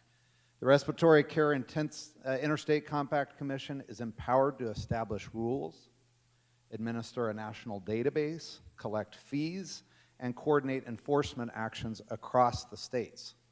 Because these rules automatically apply in member states unless rejected by a majority of participating legislatures, the structure partially transfers regulatory authority away from individual state legislators to a multi-state governing entity.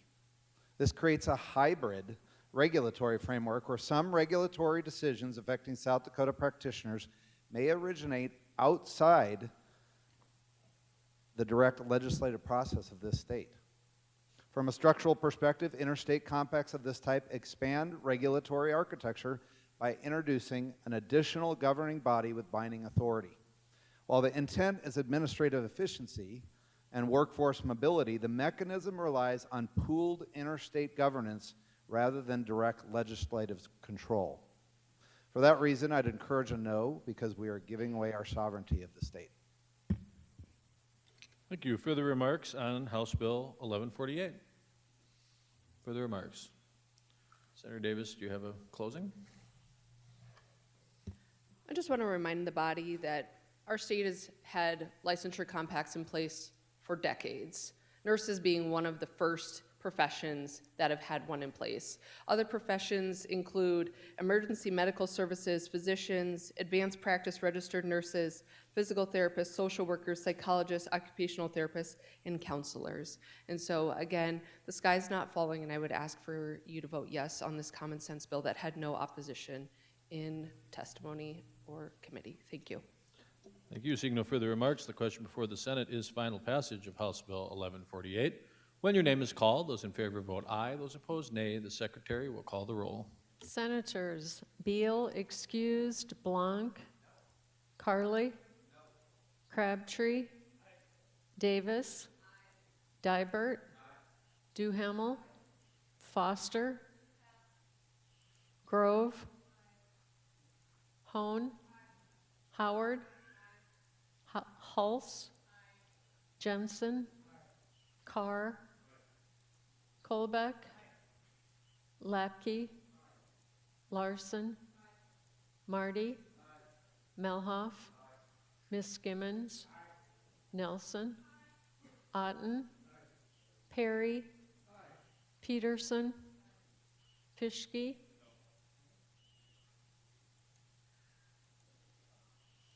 Reed, Roll, Sauter, Shanefish, Smith, Vilhauer, Voigt, Voida, Whip, Zickman, Foster. Mr. President, we have 30 yeas, 4 nays, 1 excused. So House Bill 1148, having received an affirmative vote of a majority of the members elect, the President declares the bill passed. Are there any questions on the title? Seeing none, it is deemed correct.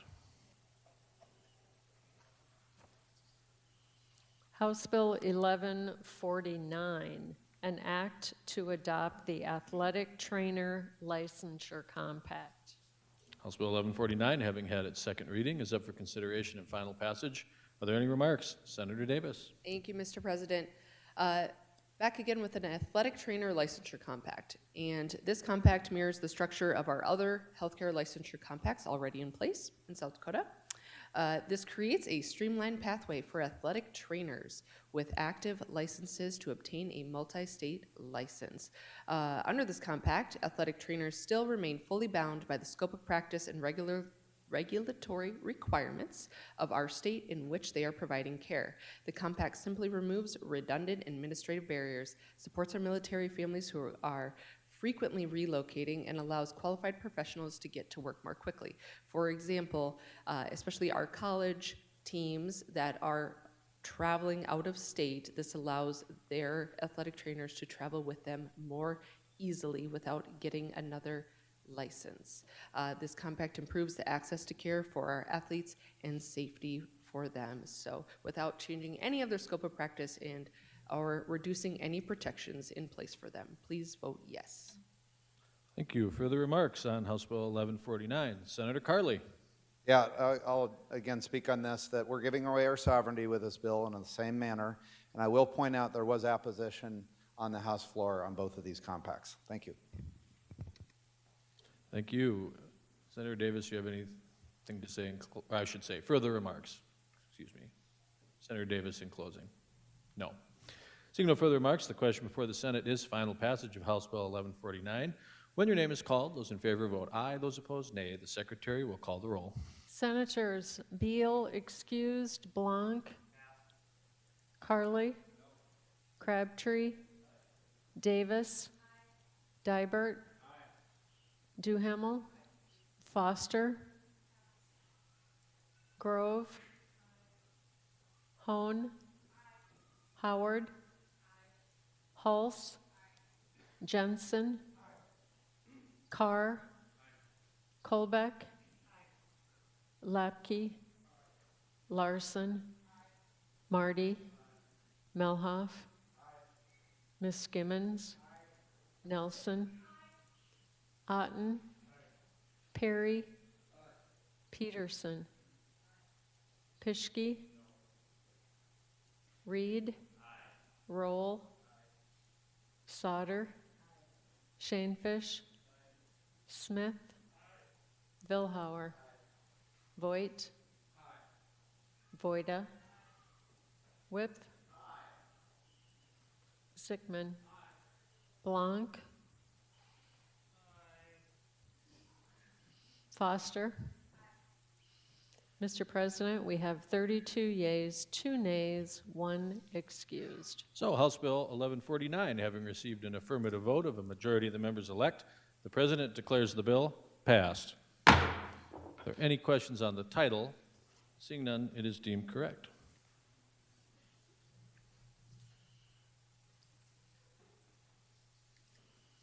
House Bill 1184, an act to define man and woman throughout the state.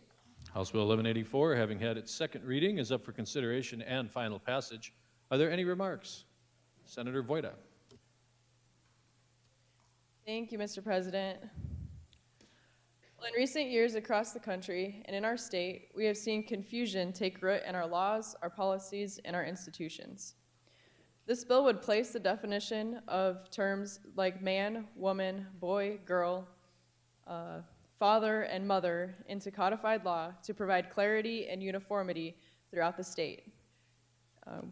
We would ensure that as a state, we are going to operate based on biological truth, not gender ideologies that change with the ebb and flow of society. These definitions within this bill align with the executive order that President Trump issued when he took office for his second term, restoring biological truth in the federal government. The terms within this bill were also developed with the help of the organization called Alliance Defending Freedom that has had multiple different cases on a constitutional level that they have worked on. Gender ideology is not an abstract debate. It has had real consequences and leaves uncertainties and debates to play out in the courts. This state has taken action in the past to ensure that fairness for women's sports is followed through with. We've acted to stop the administration of cross-sex hormones and puberty blockers to minors. We have moved to ensure that our young men and women are respected and protected in safe and private spaces such as bathrooms, changing rooms, and sleeping quarters. And there's also been question about DOC policies. At one time, there was policies posted online that contemplated allowing offenders of the opposite biological gender to transfer into facilities based upon their gender identity alone. We are unsure if this is the latest policy, as it is no longer available online. It is important to point out that what this bill does not do is prevent anyone from living their life as they so choose, nor does it regulate their personal behavior or decision-making, nor is it denying anyone dignity. It does, however, ensure that the state of South Dakota does not institutionalize things based on ideology and not things rooted in reality. This bill is about 8 pages long, and that's because a lot of it is style and form cleanup, and I hope that you'll support the bill to just bring uniformity and consistency throughout our code. Thank you. Further remarks on House Bill 1184, Senator Smith. Well, thank you, Mr. President. Question for the Prime. State your question. Do we have any specific cases that are pending right now that have been a problem that we don't understand right now and that we're being asked to do this for? Senator Voida, do you wish to respond to that question? I'll take a stab at it. Well, I know that on March 5th, the Supreme Court ruled on, it was an administrative rules case, but this would also help clarify that. And also there is always questions about driver's licensing and stuff like that, which we passed a bill, I don't know if it was in 25 or earlier, for biological sex to be reflected on that. And so that's going to bring clarity to what we mean there also. Further remarks, Senator Smith.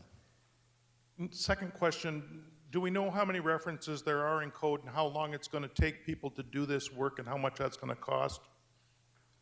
Senator Voida, do you wish to respond to that question? Well, I'll just say some of the work has been addressed in moving the numbers around for the statutes and stuff that had to be done for this bill. And then if the body recalls, when we passed the bill to ensure that biological sex people are respected in the changing rooms, private spaces, stuff like that, a lot of that work was probably pointed out and done there. This also is going to affect administrative rules, and there's probably going to be more changes that need to be done there. Further remarks, Senator Smith. So I think the answer was we don't know how much or how many spots there are, kind of indirectly at least. I mean, we mentioned a few, but there weren't specific instances, and we really don't know what this is going to cost to implement. Secondly, I've been informed that there will be court cases because of this change as well. And if we want to go down that path, we had a real hard time voting to just spend $600,000 to help people eat school lunch. But yet we're willing to put bills and pass them, which probably will happen here today. But I just want to be aware that we're willing to spend that money on lawyers. Thank you. Thank you. Further remarks on House Bill 1184, Senator Jensen. Yes, thank you. Just a quick reminder. The Supreme Court just said you can't change your birth certificate. South Dakota Supreme Court ruled you cannot change your birth certificate, which means there are only 2 options on the birth certificate. Thank you. Thank you. Further remarks? Further remarks? Senator Voita in closing. Thank you, Mr. President. I'll be brief. Like I stated in my opening remarks, I believe that this actually provides clarity when we go to courts with these certain issues because the courts now have statute to lean back on.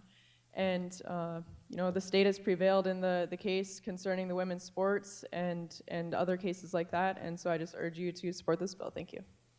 Thank you. Seeing no further remarks, the question before the Senate is final passage of House Bill 1184. When your name is called, those in favor vote aye, those opposed nay. The Secretary will call the roll. Senators Beal excused, Blanc, Carly, Crabtree, Davis, Dibert, Duhamel, Foster, Grove, Hone, Howard, Hulse, Jensen, Carr, Kolbeck, Lapke, Larson, Marty, Melhoff, Miss Skimmons, Nelson, Otten, Perry, Peterson, Pischke, Reed, Roll, Sauter, Shanefish, Smith, Billhauer, Voigt, Voida, Whip, Sickman. Mr. President, we have 30 yeas, 4 nays, 1 excused.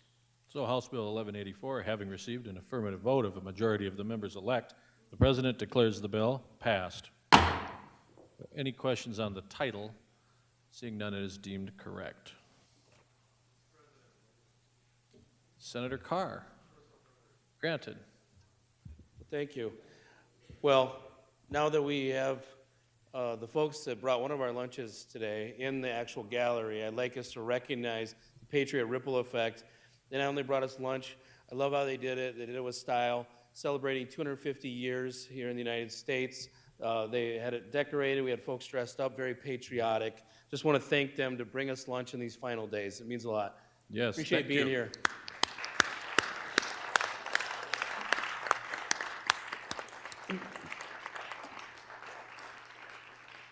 Senator Carr, they told me if you want that Uncle Sam hat that they can set you up with that.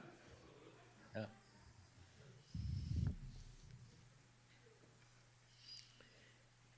House Bill 1215, an act to authorize counties and municipalities to issue a license for a cigar bar. House Bill 1215, having had its second reading, is up for consideration and final passage. Are there any remarks? Ready to light it up, Senator Carr? Let's do it. Only if I roll it. Oh, okay. 1215. My fellow senators, what this bill does, it allows counties and municipalities to issue licenses for cigar bars within their jurisdiction. It allows local governments to decide how many are appropriate for their community, keeping the decision at the local level. It allows a person to apply for a cigar bar license in an establishment that already holds certain on-sale alcohol licenses. It requires the county or municipality to hold a public hearing before issuing that license. So if you look in statute, these items are already in place regarding the operational requirements. We have 3 establishments that were grandfathered in during the smoking ban. And some of those operational requirements include having a humidor on premises, be enclosed, and I'm going to just read it right from the statute here, 344618, enclosed by solid walls or windows, a ceiling, a solid door that's equipped with a ventilation system by which exhausted air is not recirculated to non-smoking areas and smoke is not backstreamed into non-smoking areas. So this establishment also needs to hold an eligible on-sale alcohol license or beer and wine. It has to generate at least 10% of annual revenue from cigar sales. Counties and municipalities may suspend or revoke a cigar bar license if that establishment no longer meets the requirements or violates the provisions of the tobacco law. And finally, a cigar bar license may not be sold or transferred to another person, keeps the license tied to the approved operator and location. So this bill really does not impose anything on any communities. It respects the local control and limited government and allows them the option to offer those licenses and approve those cigar bars. I respectfully ask for your support. Thank you. Thank you. Further remarks on House Bill 1215? Further remarks? Seeing no further remarks, the question before the Senate is final passage of House Bill 1215. As your name is called, those in favor vote aye, those opposed nay. The Secretary will call the roll. Senators Beal excused, Blanc, Carley, Crabtree, Davis, Dybert, Duhamel, Foster, Grove, Hone, pardon, Howard, Hulse, Jensen, Carr, Kolbeck, Lapke, Larson, Marty, Melhoff, Miss Gimmons, Nelson, Otten, Perry, Peterson, Pischke, Reed, Roll, Sauter, Shanefish, Smith, Billhauer, Voigt, Voida, Whip, Sickman. Mr. President, we have 28 yeas, 6 nays, with 1 excused. So, House Bill 1215, having received an affirmative vote of a majority of the members elect, the President declares the bill passed. Are there any questions on the title? Seeing none, it is deemed correct.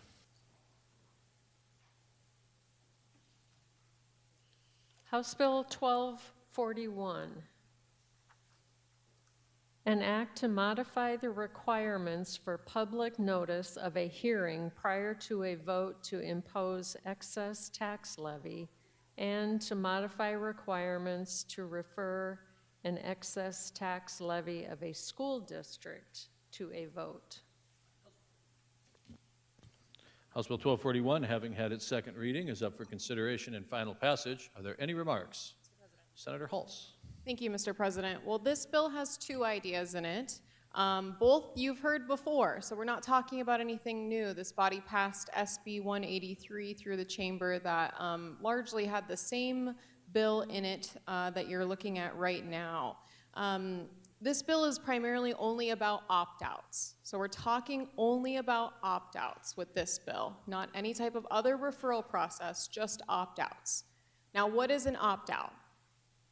It's an excess tax levy. You can see that in the title of the bill. So when you're doing an opt-out, that means that you're actually taking more taxpayer dollars than what you're statutorily authorized to take. This bill addresses the opt-out process at the front end and at the back end. So let's talk about the front end process first. This bill would require, before an opt-out is placed before the board's gonna even ever vote on imposing the opt-out, to send out public notice to all of the taxpayers in that taxing district, from an ambulance district all the way up to a county. So if they want to take more of your money than they're statutorily authorized to do so, they have to tell you about it. What a thought. It's not super crazy to need to notify taxpayers that they're going to be charging you more in taxes before they vote to do it, so that you're aware of that public meeting that it's going to be happening at, so you can go and voice your concerns about that vote, or hear what they're going to use the money for. Because there are some opt-outs that are very necessary and great, especially for small fire districts that need a new fire engine and things like that. But the public deserves to know and be notified about it. The one change in this bill that's different from when you heard SB 183 is this addresses some of the concerns. You may hear that this is an unfunded mandate on counties. It's not. The county is required to send out the notice, which they already know how to notify you to pay your property taxes, so they should be able to send out a notice to notify you of an opt-out, and that notice would be paid for by the taxing district wanting the opt-out. So the costs of this could be built into the hundreds of thousands or potentially millions of dollars that they're asking for in additional money. With that, I will allow others to speak on the bill that have other portions in it. Thank you. Further remarks? Senator Peterson. Thank you, Mr. President. At this time, I would like to move Amendment D. Amendment D has been moved and seconded, and has it been posted? Yes. All right, and you'd like to speak to the amendment at this time? Yes, please. Go ahead. This is a friendly amendment. It adds the things that the good senator sitting next to me mentioned, and it also adds a piece to it. She talked about the front end. I'm going to talk about the back end after an opt-out has been initiated by a school district. Then there is the opportunity for the taxpayers to refer that. And this places a cap on the signatures needed to do that at 2,500. So this amendment covers the details that the good senator mentioned, as well as the 2,500 cap. All right, further remarks on the Peterson motion to amend? Further remarks? This is a voice vote. All in favor say aye. Aye. Opposed, nay. No. Amendment carries. We are back on the bill, House Bill 1241. Further remarks, Senator Peterson. Thank you. I would just mention that the components of the bill on both the front end and the back end have been heard and approved by this body before. They ran into some snags over in the House, and we thought that it would be a good thing to give the House the opportunity to get it right. So we're going to send it back to them if you would agree with us, and I ask for your favorable consideration. Thank you. Thank you. Further remarks on House Bill 1241, Senator Dybert. Thank you, Mr. President. I rise in opposition to this bill for multiple reasons. Number one, have you ever been to the treasurer's office trying to get your license plates? How busy they are, and you have a 2-hour wait? If you think about that, now we're giving them another task to do, especially in the small counties. Also, I'll mention that all of the voting and opt-out and notice is done by the auditor. So why are we putting this in the treasurer's office when it should be in the auditor's office? They do all the notices. And next is the fact that we have a problem in 2 districts, Minnehaha and Pennington County. So do we legislate the 2,500 cap for just 2 areas? That doesn't make sense. Good legislation doesn't isolate it to 2 areas.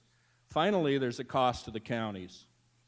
To do an opt-out, just the mailing fees for Minnehaha County is $45,000. Lawrence is $13,000. Pennington, $32,000. Union County, $6,300. They can recoup those costs, but this does not include the time of the staff, the software updates to do this, and the efforts that are done within those interdepartmental offices. So I would rebut this, that's saying that we do not want this bill because it causes an unfunded mandate to the counties in operational costs. Thank you. Thank you. Further remarks on House Bill 1241, Senator Voida. Thank you, Mr. President. Comment and then a question. Comment first. Yes, please. Okay, so my comment is just to correct what was just stated, saying that this is taking costs out of the county's pocket. In section 1, I don't know, it would be line 3 or 4, it does say that the school district shall reimburse the county for all mailing costs, including the printing costs and the time required to mail notices incurred by the county pursuant to this section. That's my comment. My question is going to be for one of the primes over here. I am a little bit concerned that we are asking the treasurers to do these notices. Is that typically the school district's job, and why wouldn't we just make them do the notices? And that question is for Senator Hulse. Do you wish to respond? Yes, Mr. President, thank you. So I went back and forth with LRC about who is supposed to send this out, and I was informed that the treasurer's office is in fact the entity that sends out the property tax notices that you get. So, you know, when the whole debate was they don't have the information of how to contact people, I said, well, they have the information to send your property tax bill, so who's the one sending that out to the folks, because they can essentially use the same process, and was told that it was the treasurer's office. So that's why it says the treasurer's office instead of the equalization office or the auditor's office. If I was given wrong information from LRC, then that's the case, but that was the research the LRC staffer for taxation gave me. Further remarks, Senator Voida? No. Further remarks on 1241, Senator Smith. Thank you, Mr. President. Question for the prime or her seatmate, whoever can answer it better. State your question. If Sioux Falls School District is going to do an opt-out for balancing the budget, however they're doing it, and now we have to send, go for this opt-out and send this letter, what's that going to cost the Sioux Falls School District to send that letter? Senator Peterson, do you wish to respond to that question? I think the school district could probably better respond to that, but it would just be dependent on the number of voters in their district. And the school district has about 100,000 voters. So I think, was it 10 cents? Was that 10 cents in the, I think we were assuming 10 cents in the cost reimbursement. So if my assumptions are right, that's $10,000. But that's small potatoes compared to the amount that they are opting out for, especially over time when they do multi-million-dollar opt-outs for 10 years. Further remarks, Senator Smith? Yeah, I'd just like to remind the body that the opt-outs are a percentage-based opt-out, and so in a very large school district, it may seem like a big number. It's a small number in their budgeting process that they're going for, and they use these judiciously to make sure that they can get the work of the school district done. Sometimes they need them, sometimes they don't. Again, I think we're micromanaging at this point, and I'd ask you to reject this. Thank you. Thank you. Further remarks? Senator Crabtree. Thank you, Mr. President. Well, it's good to see a healthy debate on this, but I'd be remiss if I didn't point out the irony in this. And I'm really hoping the senator behind me does not break out into Alanis Morissette here when we talk about a little ironic. But here's the deal. This bill was recalled from the 41st day, brought up, hog-housed at the end of a meeting without as much of a warning to anybody that was around. So no notice on this, no public hearing, no anything, and now a couple amendments that are brought forward. I mean, this is about making the public aware, and the public wasn't aware. And I think that is a little ironic. So with that, I mean, I think we've seen a couple runs at this. The fact the public's completely in the dark on this tells me this isn't the right way to require notification. I'd encourage you to vote no against this bill. Thank you. Further remarks on 1241? Does anyone wish to speak before Senator Dibert speaks a second time? Senator Dibert. Thank you, Mr. President. I just want to be very clear. It's not the voters that get these notices. It's all the landowners. So every parcel in the district gets this. That's significantly larger than the number of voters. So it's not just the voters, it's every landowner, which is every parcel.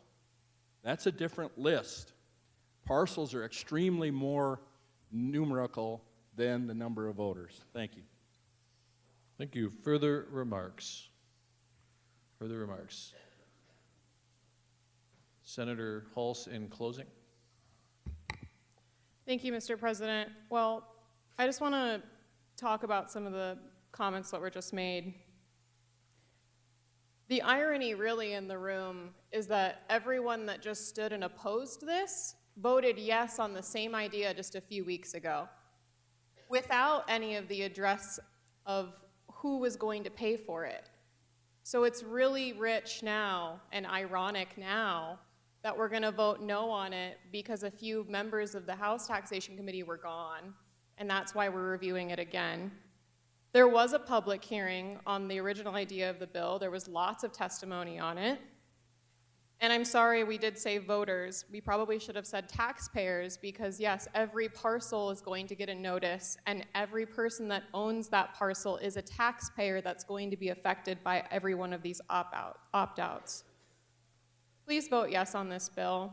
It's been a wild ride to try to fix something that is a big problem with property taxes, but all across the state there are opt-outs being done that are raising people's tax dollars because that's what an opt-out is. It's a direct tax increase on a voter, and they should be able to be informed that that's about to happen before the vote takes place, because I bet not a single person in this room knows the time and date of every single taxing district that their house is in and when those meetings are taking place when these votes are happening. So please vote yes. Thank you. Thank you. See no further remarks. The question before the Senate is final passage of House Bill 1241.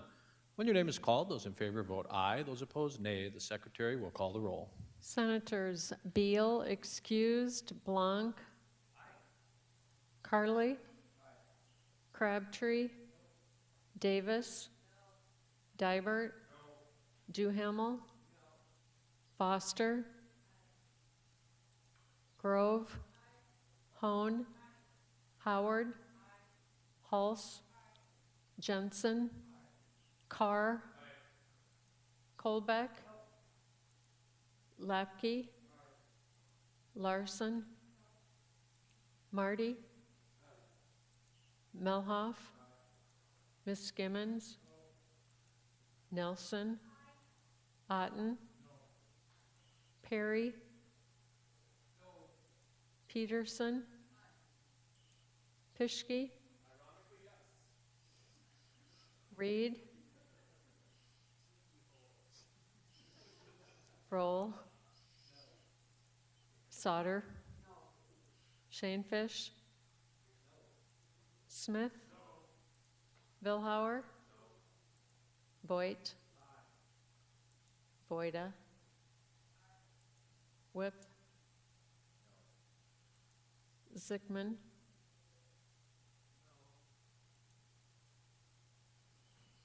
Mr. President, we have 17 yeas and 17 nays.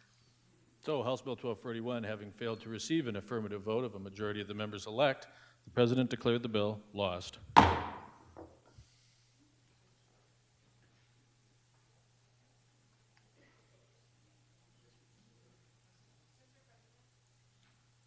Senator Hulse.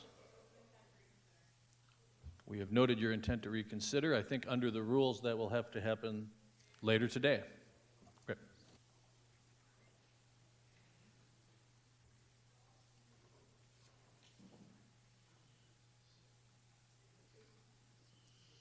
House Bill 1249, an act to amend provisions pertaining to the School Finance Accountability Board and the process by which a recommendation of the board is approved.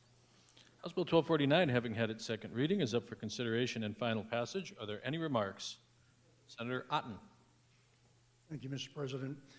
Well, this came from a work group out of the Appropriations Committee, Joint Appropriations Committee, and it was on the South Dakota School Accountability Board. And what was going on is the Accountability Board, they go out and check on the schools and make sure that everything's in line. And they'll actually come back, they've got the ability to actually fine and whatnot. And so they came back, had a fine, brought it in front of the committee, a joint committee of appropriations, presented it to us, and then we ended up voting the thing down. But when we started researching into this thing, we found out that we're out of our lane. And so what this bill does is it puts us back into our proper lane where we actually write statutory law. We actually put up the guardrails for things, and we let the executive branch do what the executive branch does, and that is to look over these laws and to make sure that they are enforced. And so that is what this does, and I would ask for your consideration in this for a yes vote. Thank you. Further remarks on House Bill 1249? Seeing no further remarks, the question before the Senate is final passage of House Bill 1249.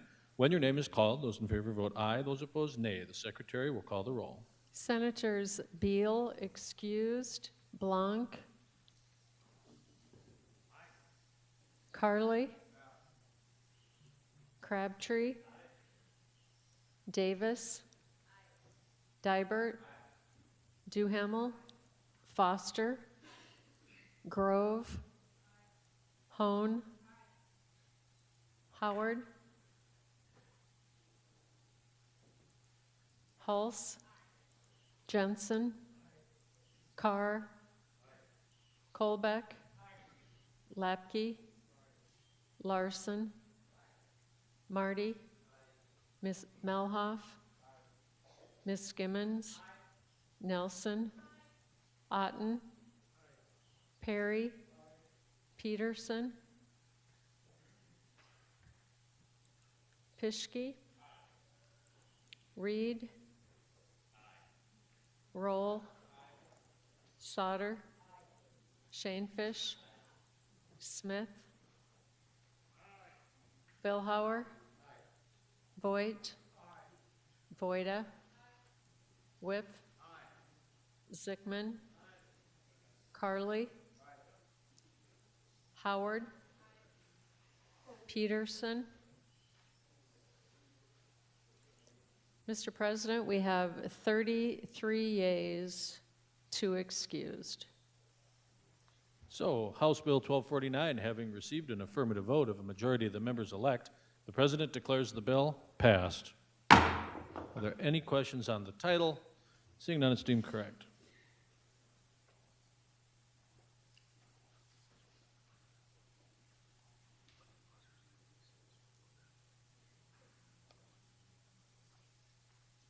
House Bill 1253, an act to adjust the assessment methodology for owner-occupied single-family dwellings and non-agricultural property. House Bill 1253, having had its second reading, is up for consideration and final passage. Are there any remarks? Senator Peterson. Thank you, Mr. President. Since 2020, rising property valuations have quietly but powerfully hurt everyday homeowners across our state.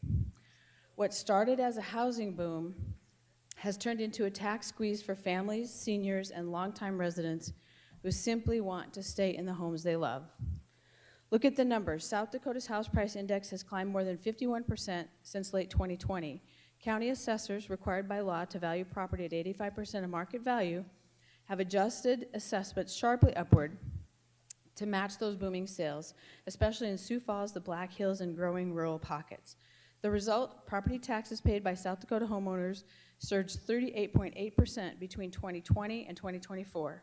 That's not inflation. That's real dollars yanked from family budgets. For a typical Sioux Falls or Rapid City homeowner, that can mean hundreds or even thousands more each year. Seniors on fixed incomes watch their tax bills climb while their Social Security checks stay flat. Young families stretching to afford their first home suddenly face payments that rival their mortgage. Retirees who plan to age in place are forced to sell because they can no longer cover the levy. In one Millette County town, valuations spiked 1,500% after recent sales, devastating local owners who had done nothing but stay put. This isn't wealth on paper. You can't pay the county with unrealized equity.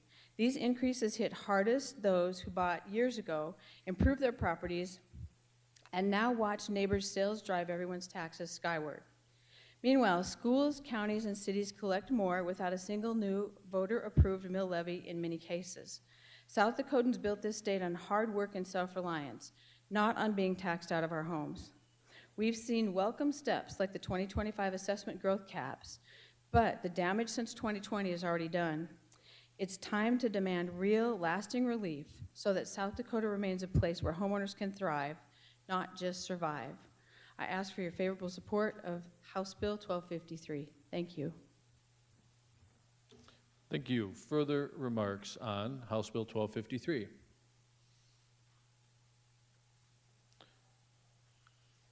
Senator Dibert. Thank you, Mr. President. I rise in opposition to this bill for several reasons.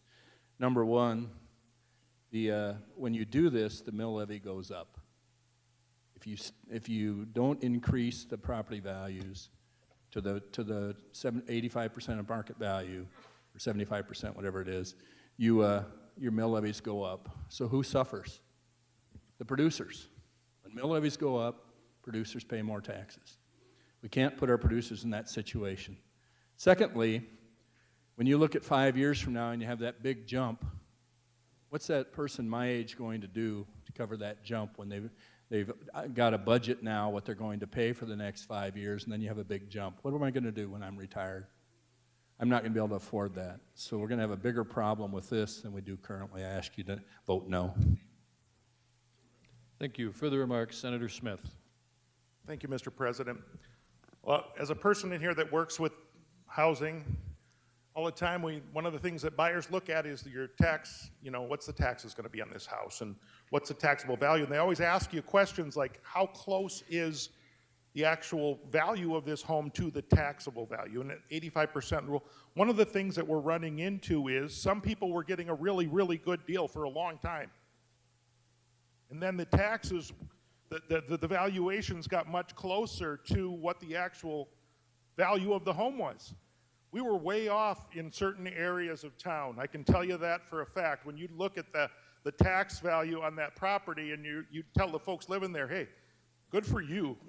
You haven't been having to pay too much here, but it's going to go up when this house sells. And you have to tell that to an owner because this is going to change. That value is going to change.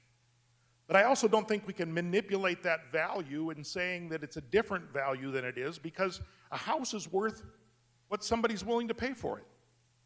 And that number should be out there. Now, if we do want to do something, what we can do is change the mill levy. And that changes the amount that we're collecting on that value And that can lower people's taxes. But I don't think manipulating this edge of the equation is the way to do it. We need to know what property really is worth. And I agree with the previous speaker 100% that if we reevaluate this every 5 years, you're going to be okay for a while, and then boom, we're going to hit another jump. And that's going to be a big jump that you're going to hit, and it's going to be a shock. So there is a system in place. My father has used it. When you feel like the valuation that you got on your home is not correct, you can go and appeal that valuation. And we've done that, made the phone calls, do that. They'll re-look at it, and the counties will do that. And you have a process to go through looking, is the value really that high on my house, a lot of people say, when they look at it, and the county can go back and re-look at it. But you're finding now when we go look at properties in these areas that the value that the list is at and the taxable value are much closer than they used to be. And so that is where we're running into some of the problems here. But I would argue that that's fair then. If we're all within a certain percentage of the real value of our property, that's much better than some people being way off and some people being right near it. So I would ask that you defeat this bill. Thanks. Thank you. Further remarks on 1253? Further remarks, Senator Perry. Thank you, Mr. President. When it comes to paying taxes, I've had several businesses, and I'm older than some of you, so I've paid taxes a few times. But on House Bill 1253, it stabilizes assessment growth at no more than 5% per year. It'll achieve greater predictability for the owner-occupied and commercial properties. Every 7 years, there'll be a catch-up to get the assessments back to market if needed, protecting our market-based system and keeping increases predictable.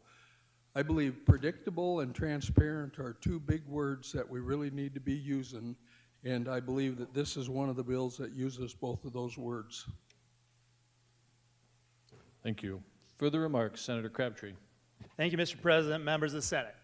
Well, I appreciate the good comments from the previous speaker, but I think it actually does the opposite. What really happens here is we're talking about reducing or changing assessments, not reducing property taxes. That's really what we're talking about all in all here. And it doesn't give you predictability, and it doesn't give you transparency. What this will give you is shock and awe, because in about 5 years, when people open this up, they're going to be stunned when they see double-digit increases. I think about a young first-time home buyer, a young couple, no kids, has a baby along the way. 5 years later, they open this up, see a double-digit increase that they didn't see coming. I think about a retired person on a fixed income that doesn't see this coming. They retire, 5 years later, double-digit increase. That's going to knock them off their feet. This doesn't change the property taxes. It changes the assessment methodology. That's what we're talking about. So we're not really reducing anything. We're not really fixing anything. We're going to hurt young couples, and we're definitely going to hurt those that are on a fixed income overall. So a little bit of a crystal ball is 5 years from now, you pass this, you don't want to take on any real stuff here. We're just going to punt this to the next group here 5 years from now. I'll tell you what's going to happen. This place is going to be full of homeowners with torches and pitchforks, and they're going to be real upset about double-digit increases. The next reaction is going to shift that right onto agriculture, and you're going to follow up this place being full of homeowners that are mad to a bunch of farmers and ranchers that can't take on those extra costs being shifted onto them right afterwards. That's what the crystal ball says, and that's clear. I mean, this is going to shift that right onto ag right after we make every homeowner upset.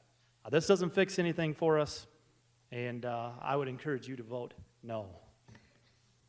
Thank you. Further remarks on House Bill 1253? Further remarks, Senator Whip.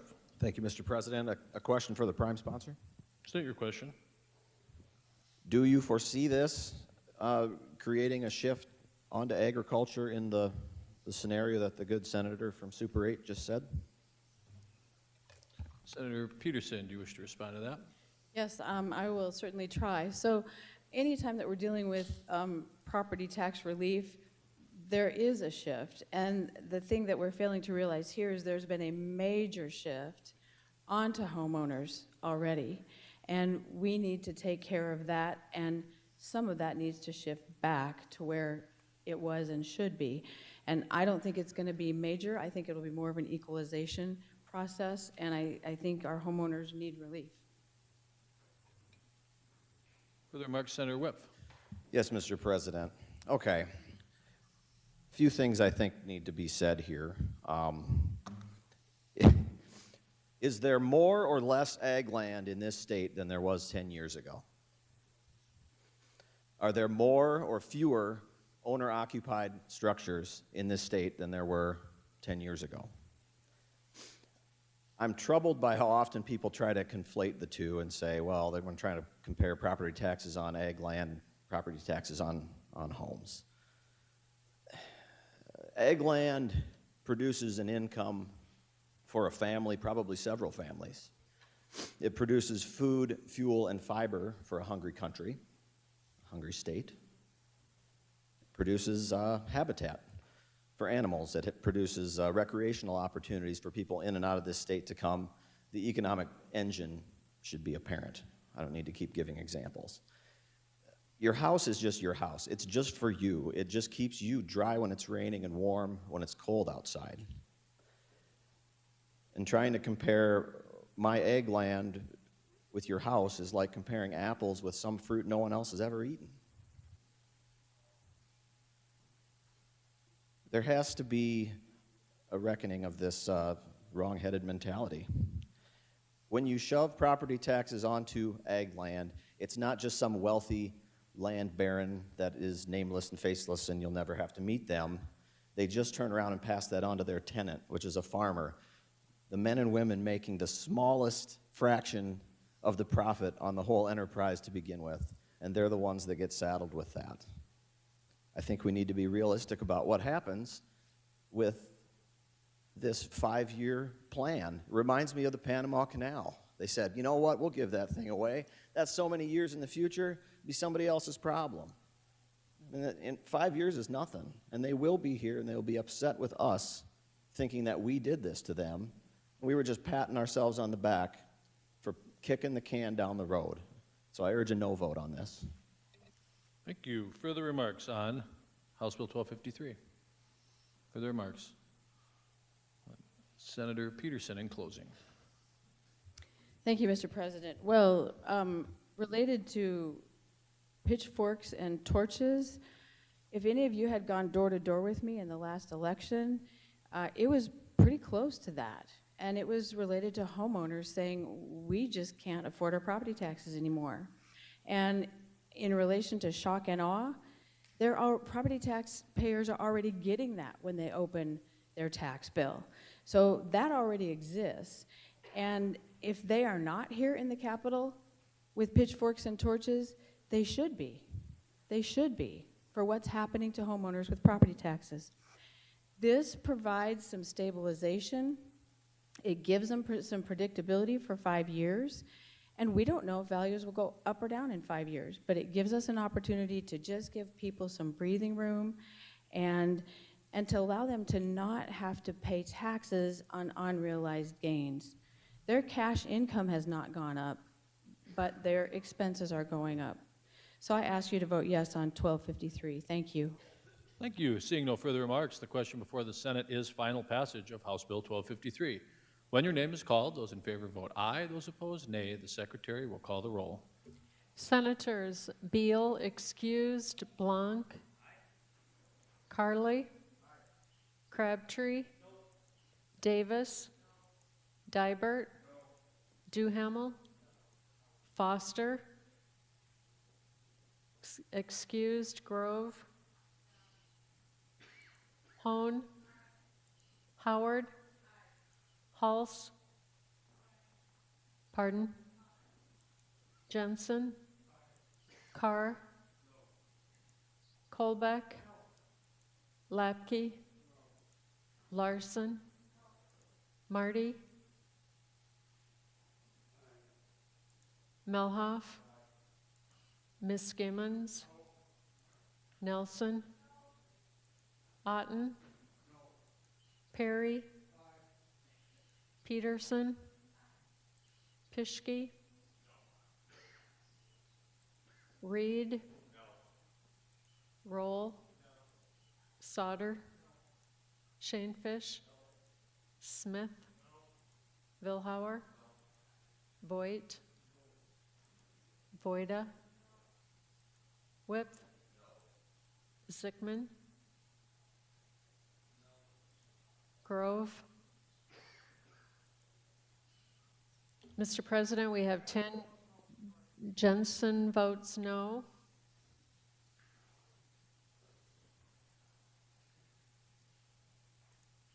Mr. President, we have 9 yeas, 24 nays, 2 excused. So House Bill 1253, having failed to receive an affirmative vote of a majority of the members elect, the President declares the bill lost.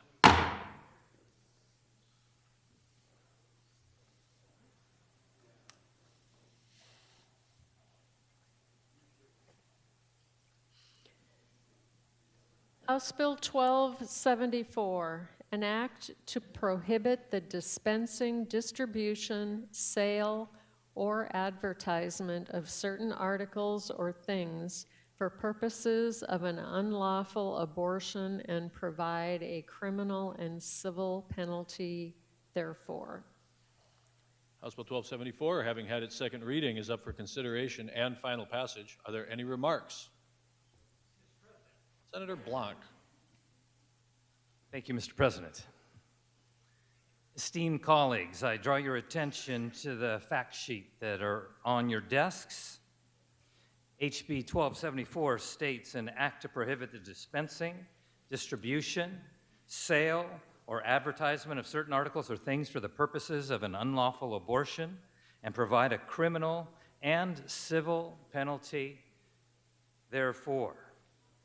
Those 29 words are going to save the lives of babies in South Dakota. Our state of South Dakota already has some of the most conservative and common sense pro-life legislation in the country. The South Dakota goal would be that there would be no preborn babies would ever be deprived from their right to live outside their mommy's womb. And with this additional legislation, we can both save more lives and indict these out-of-state chemical abortion pill companies who mock our pro-God and pro-life ideology. Like most South Dakotans, we were thankful. We were thankful to God when Roe was rightly overturned by the Supreme Court in 2022.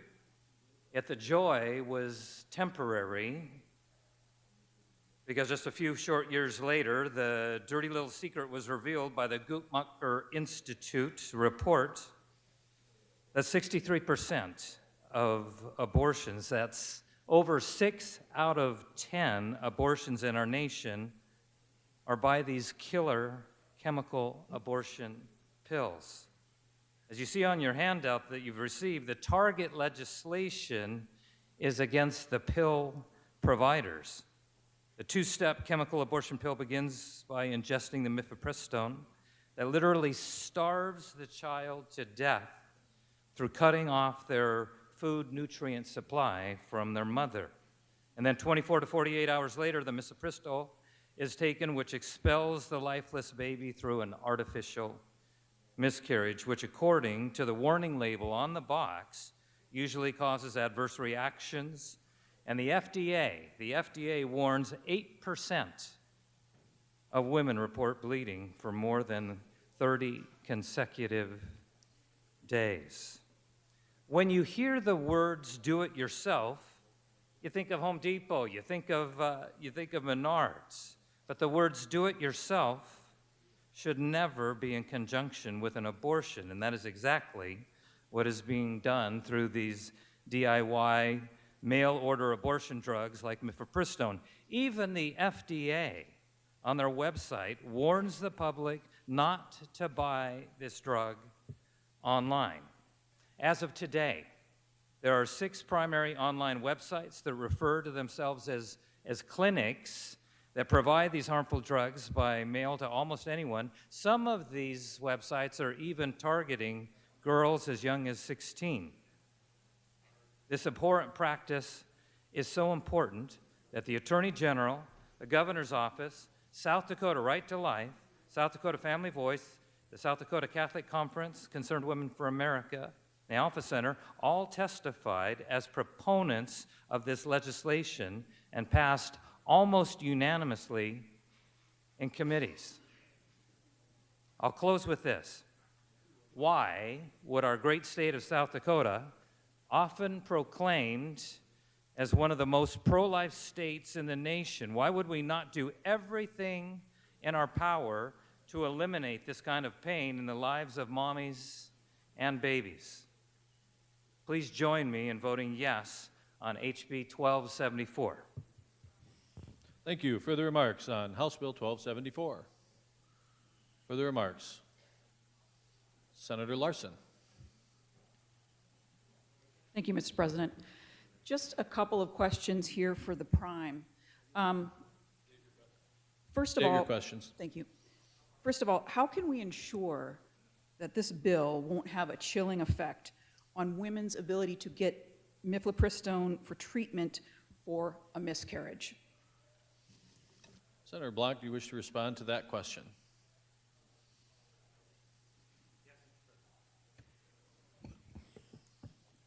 I thank the good senator from Minnehaha. That question has arisen.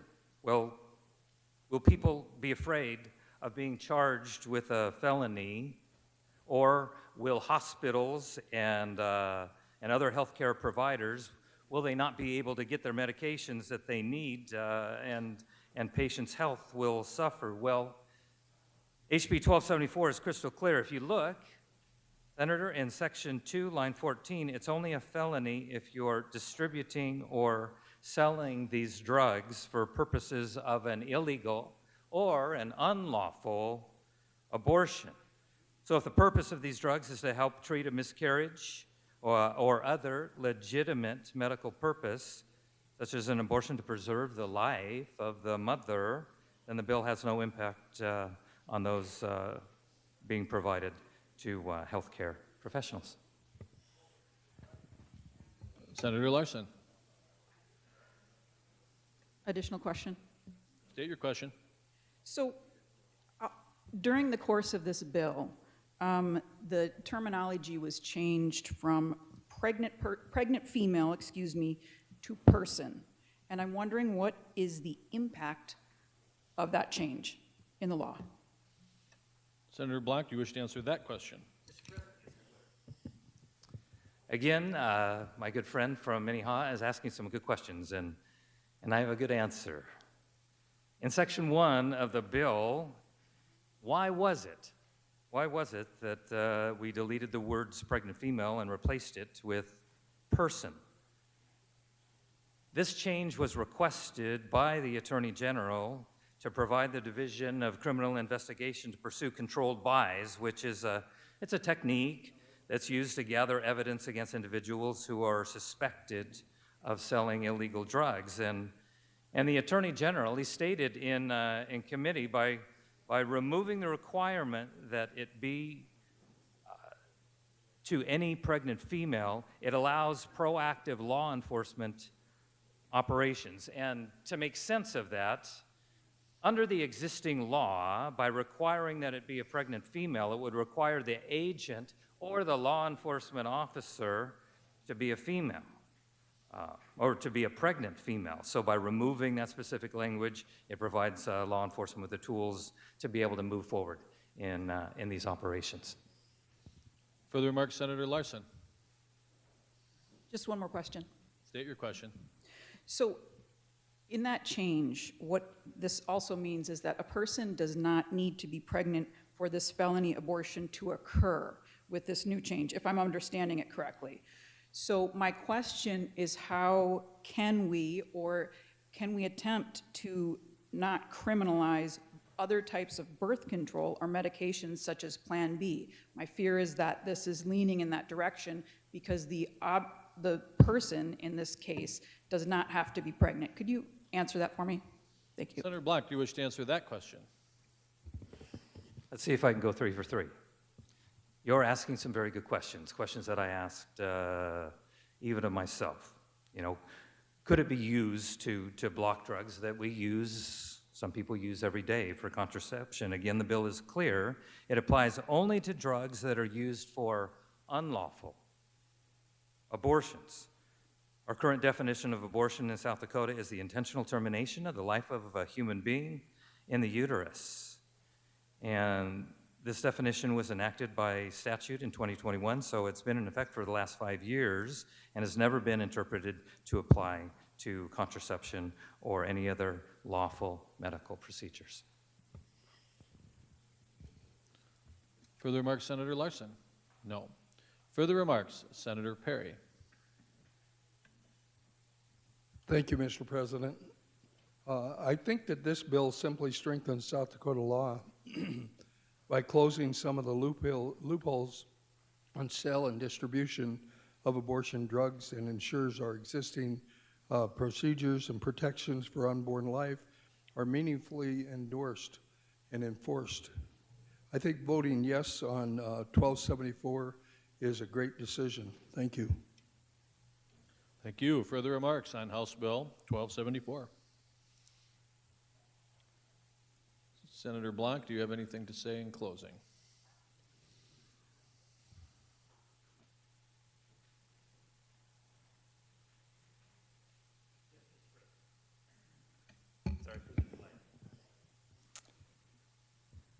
Again, I'm going to say, why would the great state of South Dakota not do everything in our power to save the lives of the most vulnerable?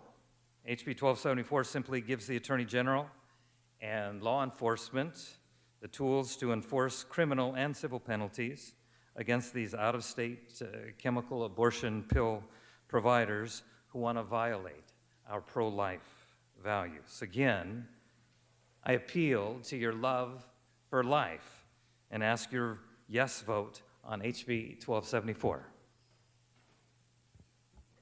Thank you. Seeing no further remarks, the question before the Senate is final passage of House Bill 1274. When your name is called, those in favor vote aye, those opposed nay. The Secretary will call the roll. Senators Beal excused, Blanc, Carly, Crabtree, Davis, Dibert, Duhamel, Foster excused, Grove, Hone, Howard, Hulse, Jensen, Carr, Kolbeck, Lapke, Larson, Marty, Melhoff, Miss Skimmons, Nelson, Otten, Perry, Peterson, Pischke, Reed, Roll, Sauter, Shanefish, Smith,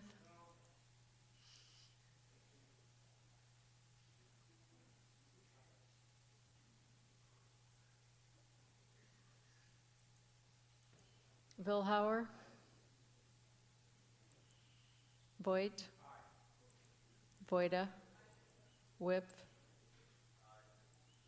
Zickman. Mr. President, we have 31 yeas, 2 nays, 2 excused. So, House Bill 1274, having received an affirmative vote of a majority of the members elect, the President declares the bill passed. Are there any questions on the title? Seeing none, it is deemed correct.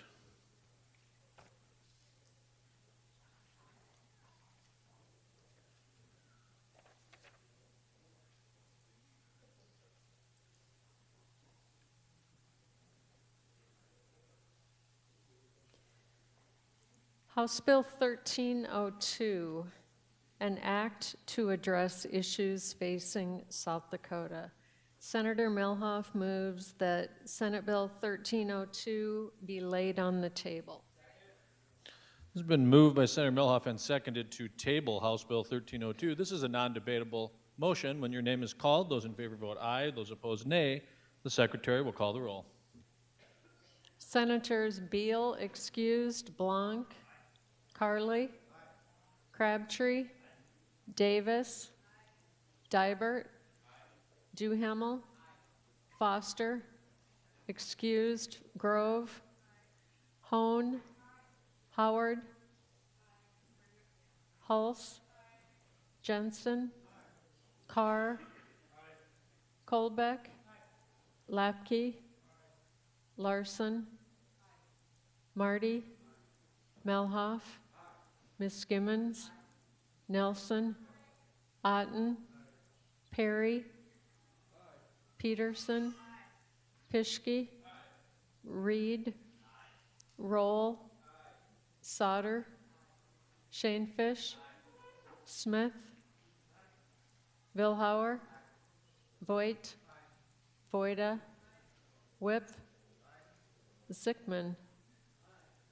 Mr. President, we have 33 yeas, 2 excused. So that motion having received an affirmative vote of a majority of the members-elect, the President declares the motion carried, and House Bill 1302 is tabled.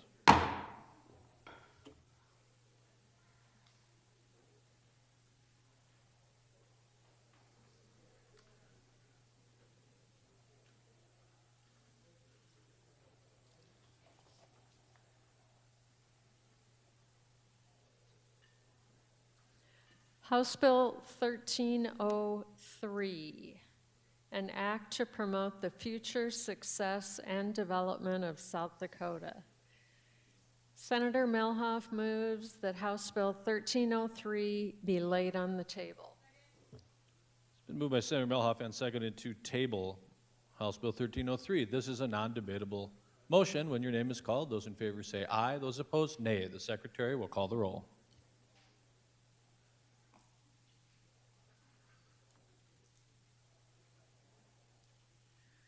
Senators Beal, excused. Blanc. Carly. Crabtree. Davis. Dibert. Duhamel. Foster, excused. Grove. Hone.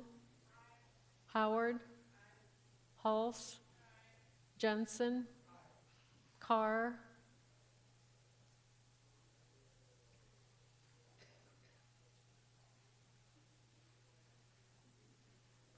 Kolbeck. Lapke. Larson. Marty. Melhoff. Miskimmons. Nelson. Otten. Perry. Peterson. Pischke. Reed. Roll. Sauter. Shanefish. Smith. Vilhauer. Voigt. Voida. Whip. Zickman. Carr. Mr. President, we have 33 yeas, 2 excused. So that motion having received an affirmative vote of a majority of the members-elect, the President declares the motion carried, and House Bill 1303 is tabled.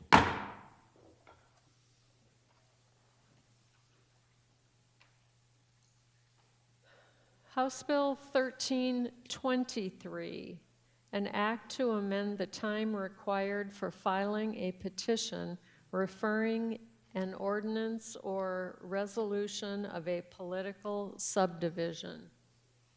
House Bill 1323, having had its second reading, is up for consideration and final passage. Are there any remarks? Senator Howard. Thank you, Mr. President. Well, first I would move Amendment G. It is online. You are moving Amendment G, and there was a second, and it is posted online. Would you wish to speak to it at this time? Yes, please. So Amendment G basically, this is for referring or ordinances or resolutions. Amendment G takes the days back to 20 and then adds 2,500 as a cap for the number of signatures you have to get. So 5% or 2,500. All right. Further remarks on Amendment G? Seeing none, this is a voice vote. Those in favor say aye. Aye. Opposed, nay. That carries. And we are on 1323. Further remarks, Senator Howard. Thank you, Mr. President. So 1323 basically is a really simple bill.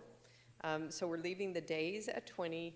We're amending the number of signatures you have to refer an ordinance or resolution to 5% or 2,500, whichever is less. And I just want to, and that is of registered voters, and I think that's important to remember, because let's look at initiated measures. You need 5% of votes cast in the governor's race, but I want you to remember votes cast. Referred law, you need 5% of votes cast. Statewide candidates, you need 1% of the party's votes cast. Legislative candidates, you know, we only need 50 signatures. New political parties, you only need 250 signatures. I was surprised when I realized that when I ran for Congress, if you've ever, you know, running for a statewide office, you need so many fewer signatures than you do simply to refer a local ordinance or resolution. So this is an attempt to kind of level the playing field. It will still be difficult. I want everyone to realize it will still be difficult to refer a resolution or an ordinance. 2,500 signatures is no easy feat. It is not. You're talking dozens and dozens of volunteers, weeks of organized effort, and there's not a lot of people that have been through that and can even organize that kind of effort. So it's not a trivial bar. I also want to remind people that you only have the 20 days to do this. If you were going to run for governor in this state, as we are in that year this year, so we have 4 of those individuals running for governor right now, they only need 1,271 signatures, and they have 90 days to collect those. So again, this is just a really simple, clean bill. There is a lot of style and form change in the bill, but kudos to LRC because they take the opportunity whenever we bring bills to clean up language and statutes. So I will stand by for any questions. Thank you. Thank you. Further remarks on House Bill 1323? Further remarks? Seeing no further remarks, the question before the Senate is final passage of House Bill 1323. When your name is called, those in favor vote aye. Those opposed, nay. The Secretary will call the roll. Senators Beal excused, Blanc, Carly, Crabtree, Davis, Dibert, Duhamel, Foster excused, Grove, Hone, Howard, Hulse, Jensen, Carr, Colbeck, Lapke, Larson, Marty, Melhoff, Miss Gimmons, Nelson, Otten, Perry, Peterson, Pischke, Reed, Roll, Sauter, Shanefish, Smith, Vilhauer, Voigt, Voida, Whip, Zickman,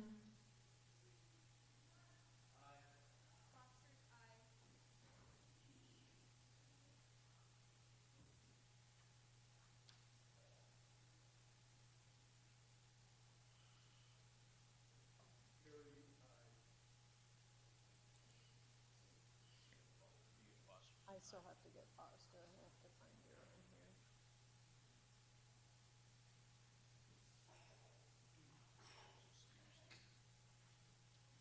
Oh, there she is.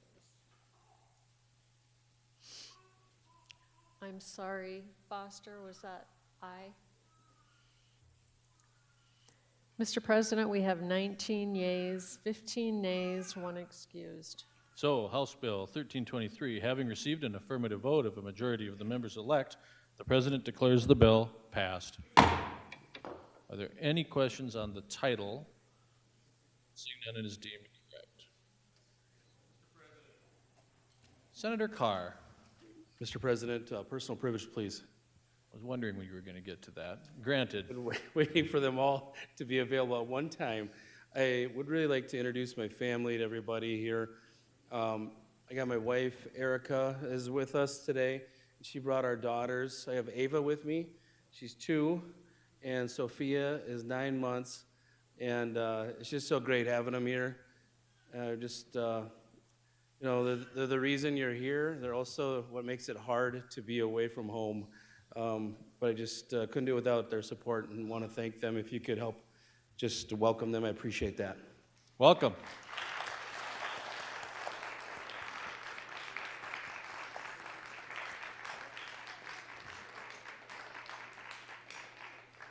I think she's saying dad, isn't she? That's how it sounds. That's right, yeah.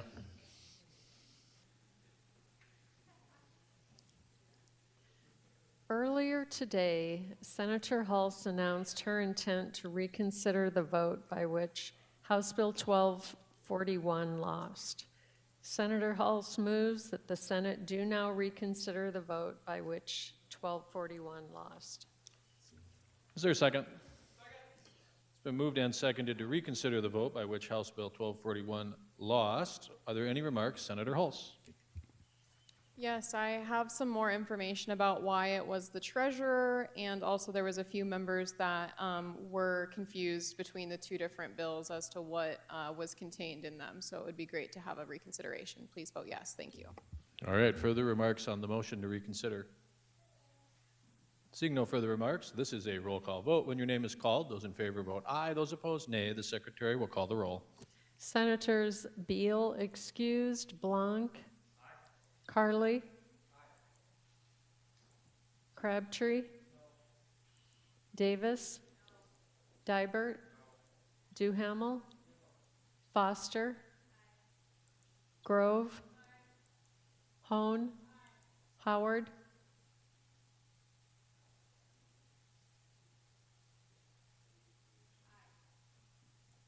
Hulse, Jensen, Carr, Kolbeck, Lapke, Larson, Marty, Melhoff, Miss Gimmons, Nelson, Otten, Perry, Peterson, Pischke, Reed, Roll, Sauter, Shanefish, Smith, Vilhauer, Voigt,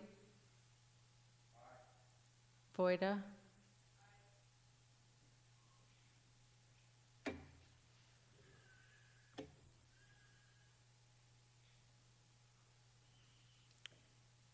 Senator Voigt, were you aye? Voida, Whip, Sickman,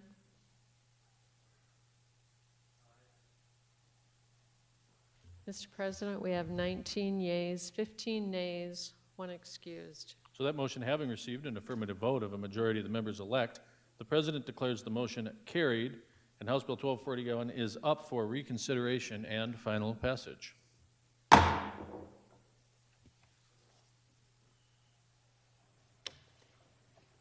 House Bill 1241. House Bill 1241, having had its second reading, is up for consideration and final passage. Are there any remarks? Senator Hulse. Just some quick short ones. I know there was a question about why it was the treasurer that was amended in 10-21-1.1. The written bill is sent to each property taxpayer by the treasurer that shall mail or transmit electronically or a written tax bill to each taxpayer. So that answers that question. And with that, let's vote on this. Thank you. Thank you. Further remarks on House Bill 1241? Senator Dibert. Question for the prime, please. State your question. So these notices go to all landowners, even the ones that are out of state and are not voters within the district? Senator Hulse, you wish to respond to that question? Yes, I do. Yes, because those people, while they may not be voters in South Dakota, they are taxpayers in South Dakota, and the opt-out being voted on would affect their tax bill. So any owner of a parcel in a taxing district that an opt-out would affect their tax bill would receive a notice of the public vote. All right. Further remarks, Senator Dibert. Yes, thank you. I think the expense to send it to non-voters and to the parcels rather than the voters is a flaw. We're going to see increased numbers in mailings that go nowhere. In Meade County, there's 2,000 more parcels than there are residents. So that number is disproportional to who should be voting on these. I ask you to vote no. Thank you. Further remarks on House Bill 1241? Senator Voida. Question for the Prime. State your question. Would you guys be willing to consider making sure that we don't put more responsibility onto the treasurers, but if the treasurers would give that information to the school boards, make them carry out these notices? Senator Hulse, you wish to respond to that question?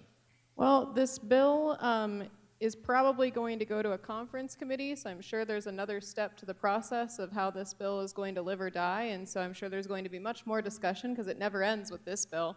But I would be amenable to having certain discussions about who should send out the notices, but at this point it seems like it makes the most sense to have it be the treasurer because they're the ones that already have the system in place and the process in place to send out these types of notices, and so to not create duplicative government was the purpose of this, and the school board is already, because of the way the bill's written, the one paying for it, and so effectively they're the ones doing it but without creating duplicative government. Further remarks, Senator Voida? No. Further remarks, Senator Reed. Thank you, Mr. President. When we're starting to talk about all these tax bills, we're forgetting about there's other people that are paying these taxes. And this just goes to the landowners. It doesn't go to those that are living in apartments. They're not going to be notified. I think if you're doing this, you better notify everyone, not just the property owners. Thank you. Further remarks, Senator Smith. First question for the Prime. State your question. Could we please clear up who's voted for what on this, please? I'll let you correct your statement earlier. Thank you. You wish to respond to that, Senator Hulse? Yeah, so earlier I stated that everyone has voted yes on this entire bill. There is a provision of this bill that requires the signatures changed, and so it was only certain members of the body that voted for that provision. But on the notice requirement, which seems to be the thing that we're debating the most right now, the notice requirement idea passed out of this chamber with 34 yeas. Thank you. Further remarks, Senator Smith? Yeah, I just wanted to be clear that we have something that's totally different than what it was when we voted on this the first time. And I just wanted that to be clear to everybody here. We often hear in committee when we get what we're legislating kind of on the fly, we put another amendment on it today, and the bill changed again, and it changed again, and now it's going to go to conference committee and changed again. And then I often hear people that lead committees and things talk about things not being ready for prime time, especially if you have the letter behind your name that I do. I just hear a lot of times, not ready for prime time, let's come back, let's try it again. At what point is a bill not ready for prime time? Okay? How many lives does it have? That's a question I have. It's a question for everybody to think about, not to answer right now. Let's let this bill die today. Thank you. Thank you. Further remarks on House Bill 1241? Senator Sauter. I'm just going to stand up and remind you of all the emails that you've gotten from your county officials, your treasurers, and everything. They hate this bill. They hate this bill, and you're going to get twice as many emails if you vote for this. They do not want this. The burden is on them, and I don't think it's fair to put it on them when they say, please don't do this. Vote no against this, please. Thank you. Further remarks on 1241? Further remarks? Senator Hulse in closing. All right, well, let's send this home, people. I'll just say that I really would like this not to go to conference committee because I would really like it to stay in its form that it's in. So to the extent this has another life to live, I hope it doesn't. But I'm just saying that if there is a problem, there is another step to rectify it. It's funny, one senator stood up and said, let's not send this to all the parcels because there's too many people out of state, and then another senator said, let's send it to everybody, let's send it to the renters. And when you talk about how many lives does it have, not only did this have a life before when we had it as SB 183 that passed unanimously out of this body, this had a life actually last year too and would have made it all the way to the House floor except it got hog-housed. So this is the second time that I'm bringing this bill at this point. And so I'm really done debating this topic because you've all voted on this several times yes, and now in the 11th hour of the 11th minute of the last day to vote on it, now there's all these problems. And we're talking about unfunded mandates and all this other nonsense. The bill says who pays, and it's the taxing district asking for more of your dollars. That's who pays. And if you don't like the signature requirement in this bill, I understand that. But there was just another bill prior to this that imposed the same signature requirement against all other kinds of things as well. And so this bill now is essentially required so that both parts of statute are at the same number of signatures. That's where we're at today, people. Please vote yes. Thank you. Seeing no further remarks, the question before the Senate is final passage of House Bill 1241. When your name is called, those in favor vote aye, those opposed nay. The Secretary will call the roll. Senators Beal excused, Blanc, Carly, Crabtree, Davis, Dibert, Duhamel, Foster, Grove, Hone, Howard, Hulse, Jensen, Carr, Kolbeck, Lapke, Larson, Marty, Melhoff, Miskimmons, Nelson, Otten, Perry, Peterson, Pischke, Reed, Roll, Sauter, Shanefish, Smith, Vilhauer, Voigt, Voida, Whip, Zickman. Mr. President, we have 14 yeas, 20 nays, with one excused. So House Bill 1241 having failed to receive a majority vote of the members elect, the President declares the bill lost.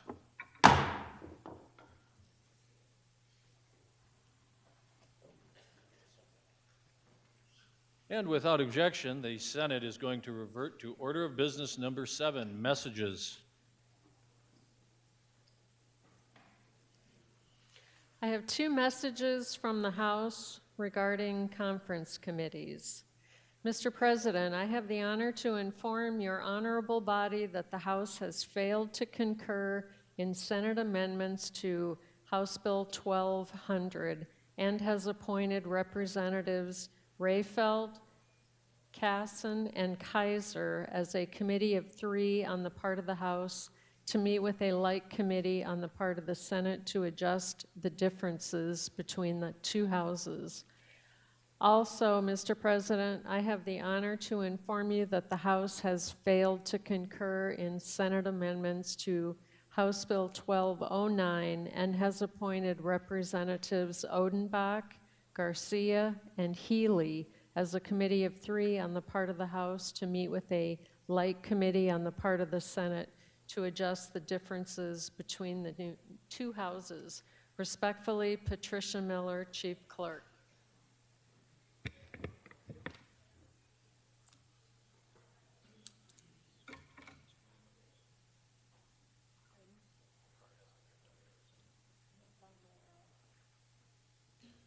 And we are up to the signing of bills. The Constitution of South Dakota requires that bills be signed by the President in open session and have their title read. And at this time, I am signing Senate Bill 214, an act to amend provisions pertaining to the publication of the statewide voter registration file. At this time, the President is signing Senate Bill 204, an act to revise certain criteria for loans from the South Dakota Housing Infrastructure Fund. And at this time, the President is signing Senate Bill 179, an act to permit a court to commit a juvenile adjudicated delinquent for certain weapons offenses to the Department of Corrections. At this time, the President is signing Senate Bill 139, an act to revise a provision related to the transportation of an inmate upon discharge from a correctional facility. Now the President is signing Senate Bill 137, an act to establish procedures for anti-SLAPP actions to protect the exercise of a person's constitutional rights, including freedom of speech. Now the President is signing Senate Bill 132, an act to modify provisions relating to the South Dakota Veterans Council. At this time, the President is signing Senate Bill 131, an act to revise the season in which a nonprofit organization may host a special pheasant hunt for disabled veterans and Purple Heart recipients. Now the President is signing Senate Bill 107, an act to add licensed and registered child care programs to the definition of community safety zone.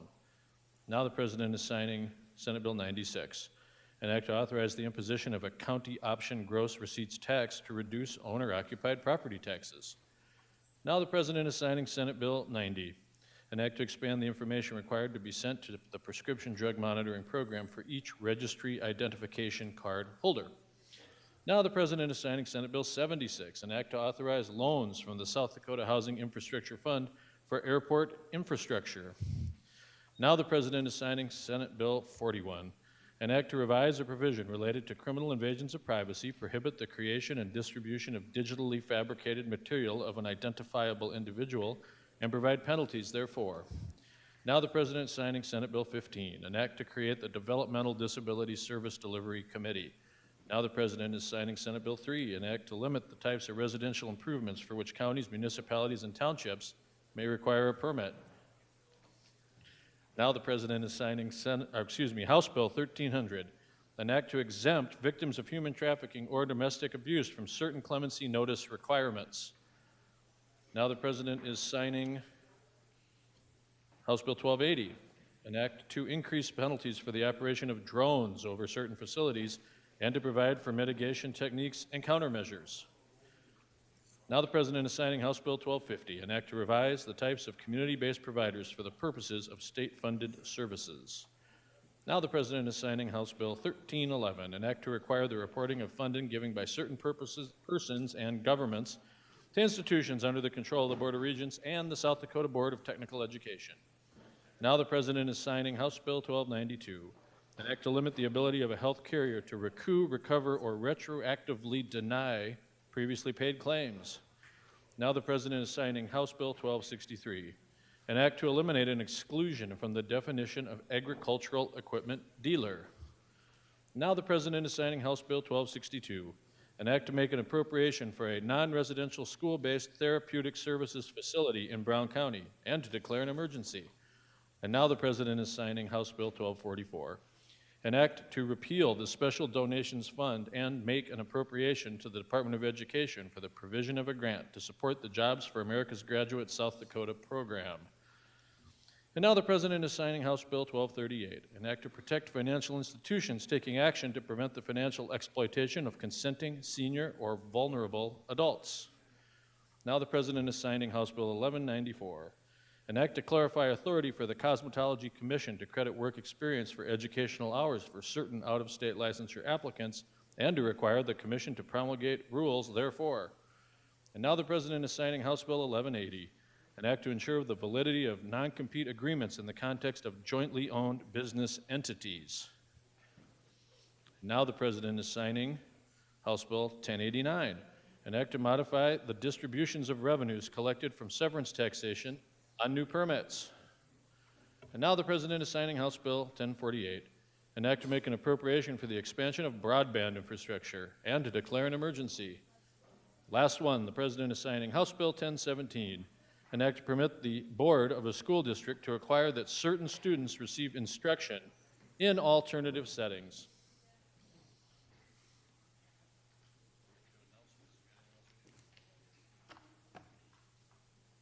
And we are up to announcements. Senator Pischke. Thank you, Mr. President. Tomorrow, we do have Senate Ag and Natural Resources for any of the committee members in here. We are having the 2025 South Dakota Leopold Conservation Award recipient give a presentation in Senate Ag. So if you're interested, and any other member that doesn't have anything going on at 10 o'clock, please come to Senate Ag and learn about the Conservation Award. And also, South Dakota Ag Unity will be providing free breakfast pizza and juice to all the committee members. So that's an incentive to show up as well. Now that sounds interesting. Okay, we'll see you there, Mr. LT. Yeah. Senator Zickman. Thank you, Mr. President. Just a reminder that tomorrow morning, from 9 o'clock to 12 o'clock, Lifescape over tomorrow morning at 9 o'clock, 12 o'clock, room 413.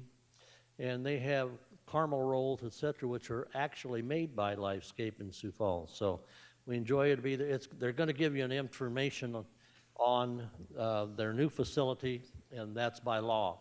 So they have to come in and talk about their new facility and give you an update. So thank you, Mr. President. All right, anybody Mr. else? President. Senator Perry. Thank you, Mr. President. Two things. First, 7 a.m. tomorrow is Capitol Commission in the Rushmore Large Conference Room, and you're welcome to come. And tomorrow, later in the day, is the 2026 Senate GOP Caucus Party and the intern roast. And I think we're roasting the interns the way it looks. Anyway. I don't think that's what that means. No, but it's not what it means, but it'll be fun. But it's tomorrow. It's at 6:30. And if you need to know more, just ask. Senator Pischke. Personal privilege. Granted. Thank you, Mr. President. Up in the gallery, I'd like to welcome back to this institution former Representative Caleb Weiss. Caleb and I served over in the House together for like 4 years, so welcome back. Welcome.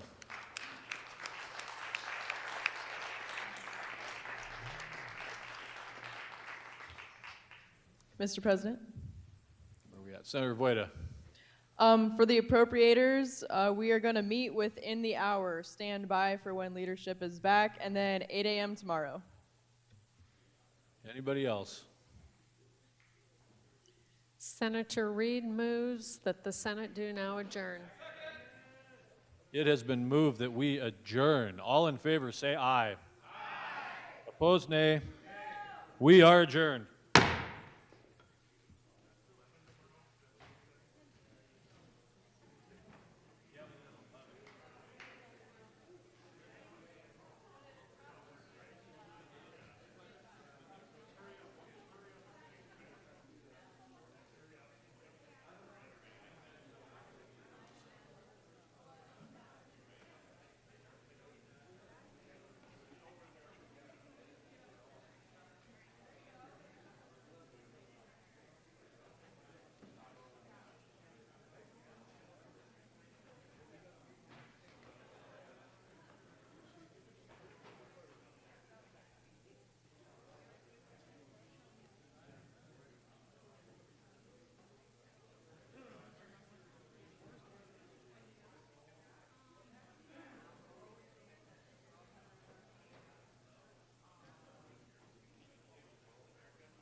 you.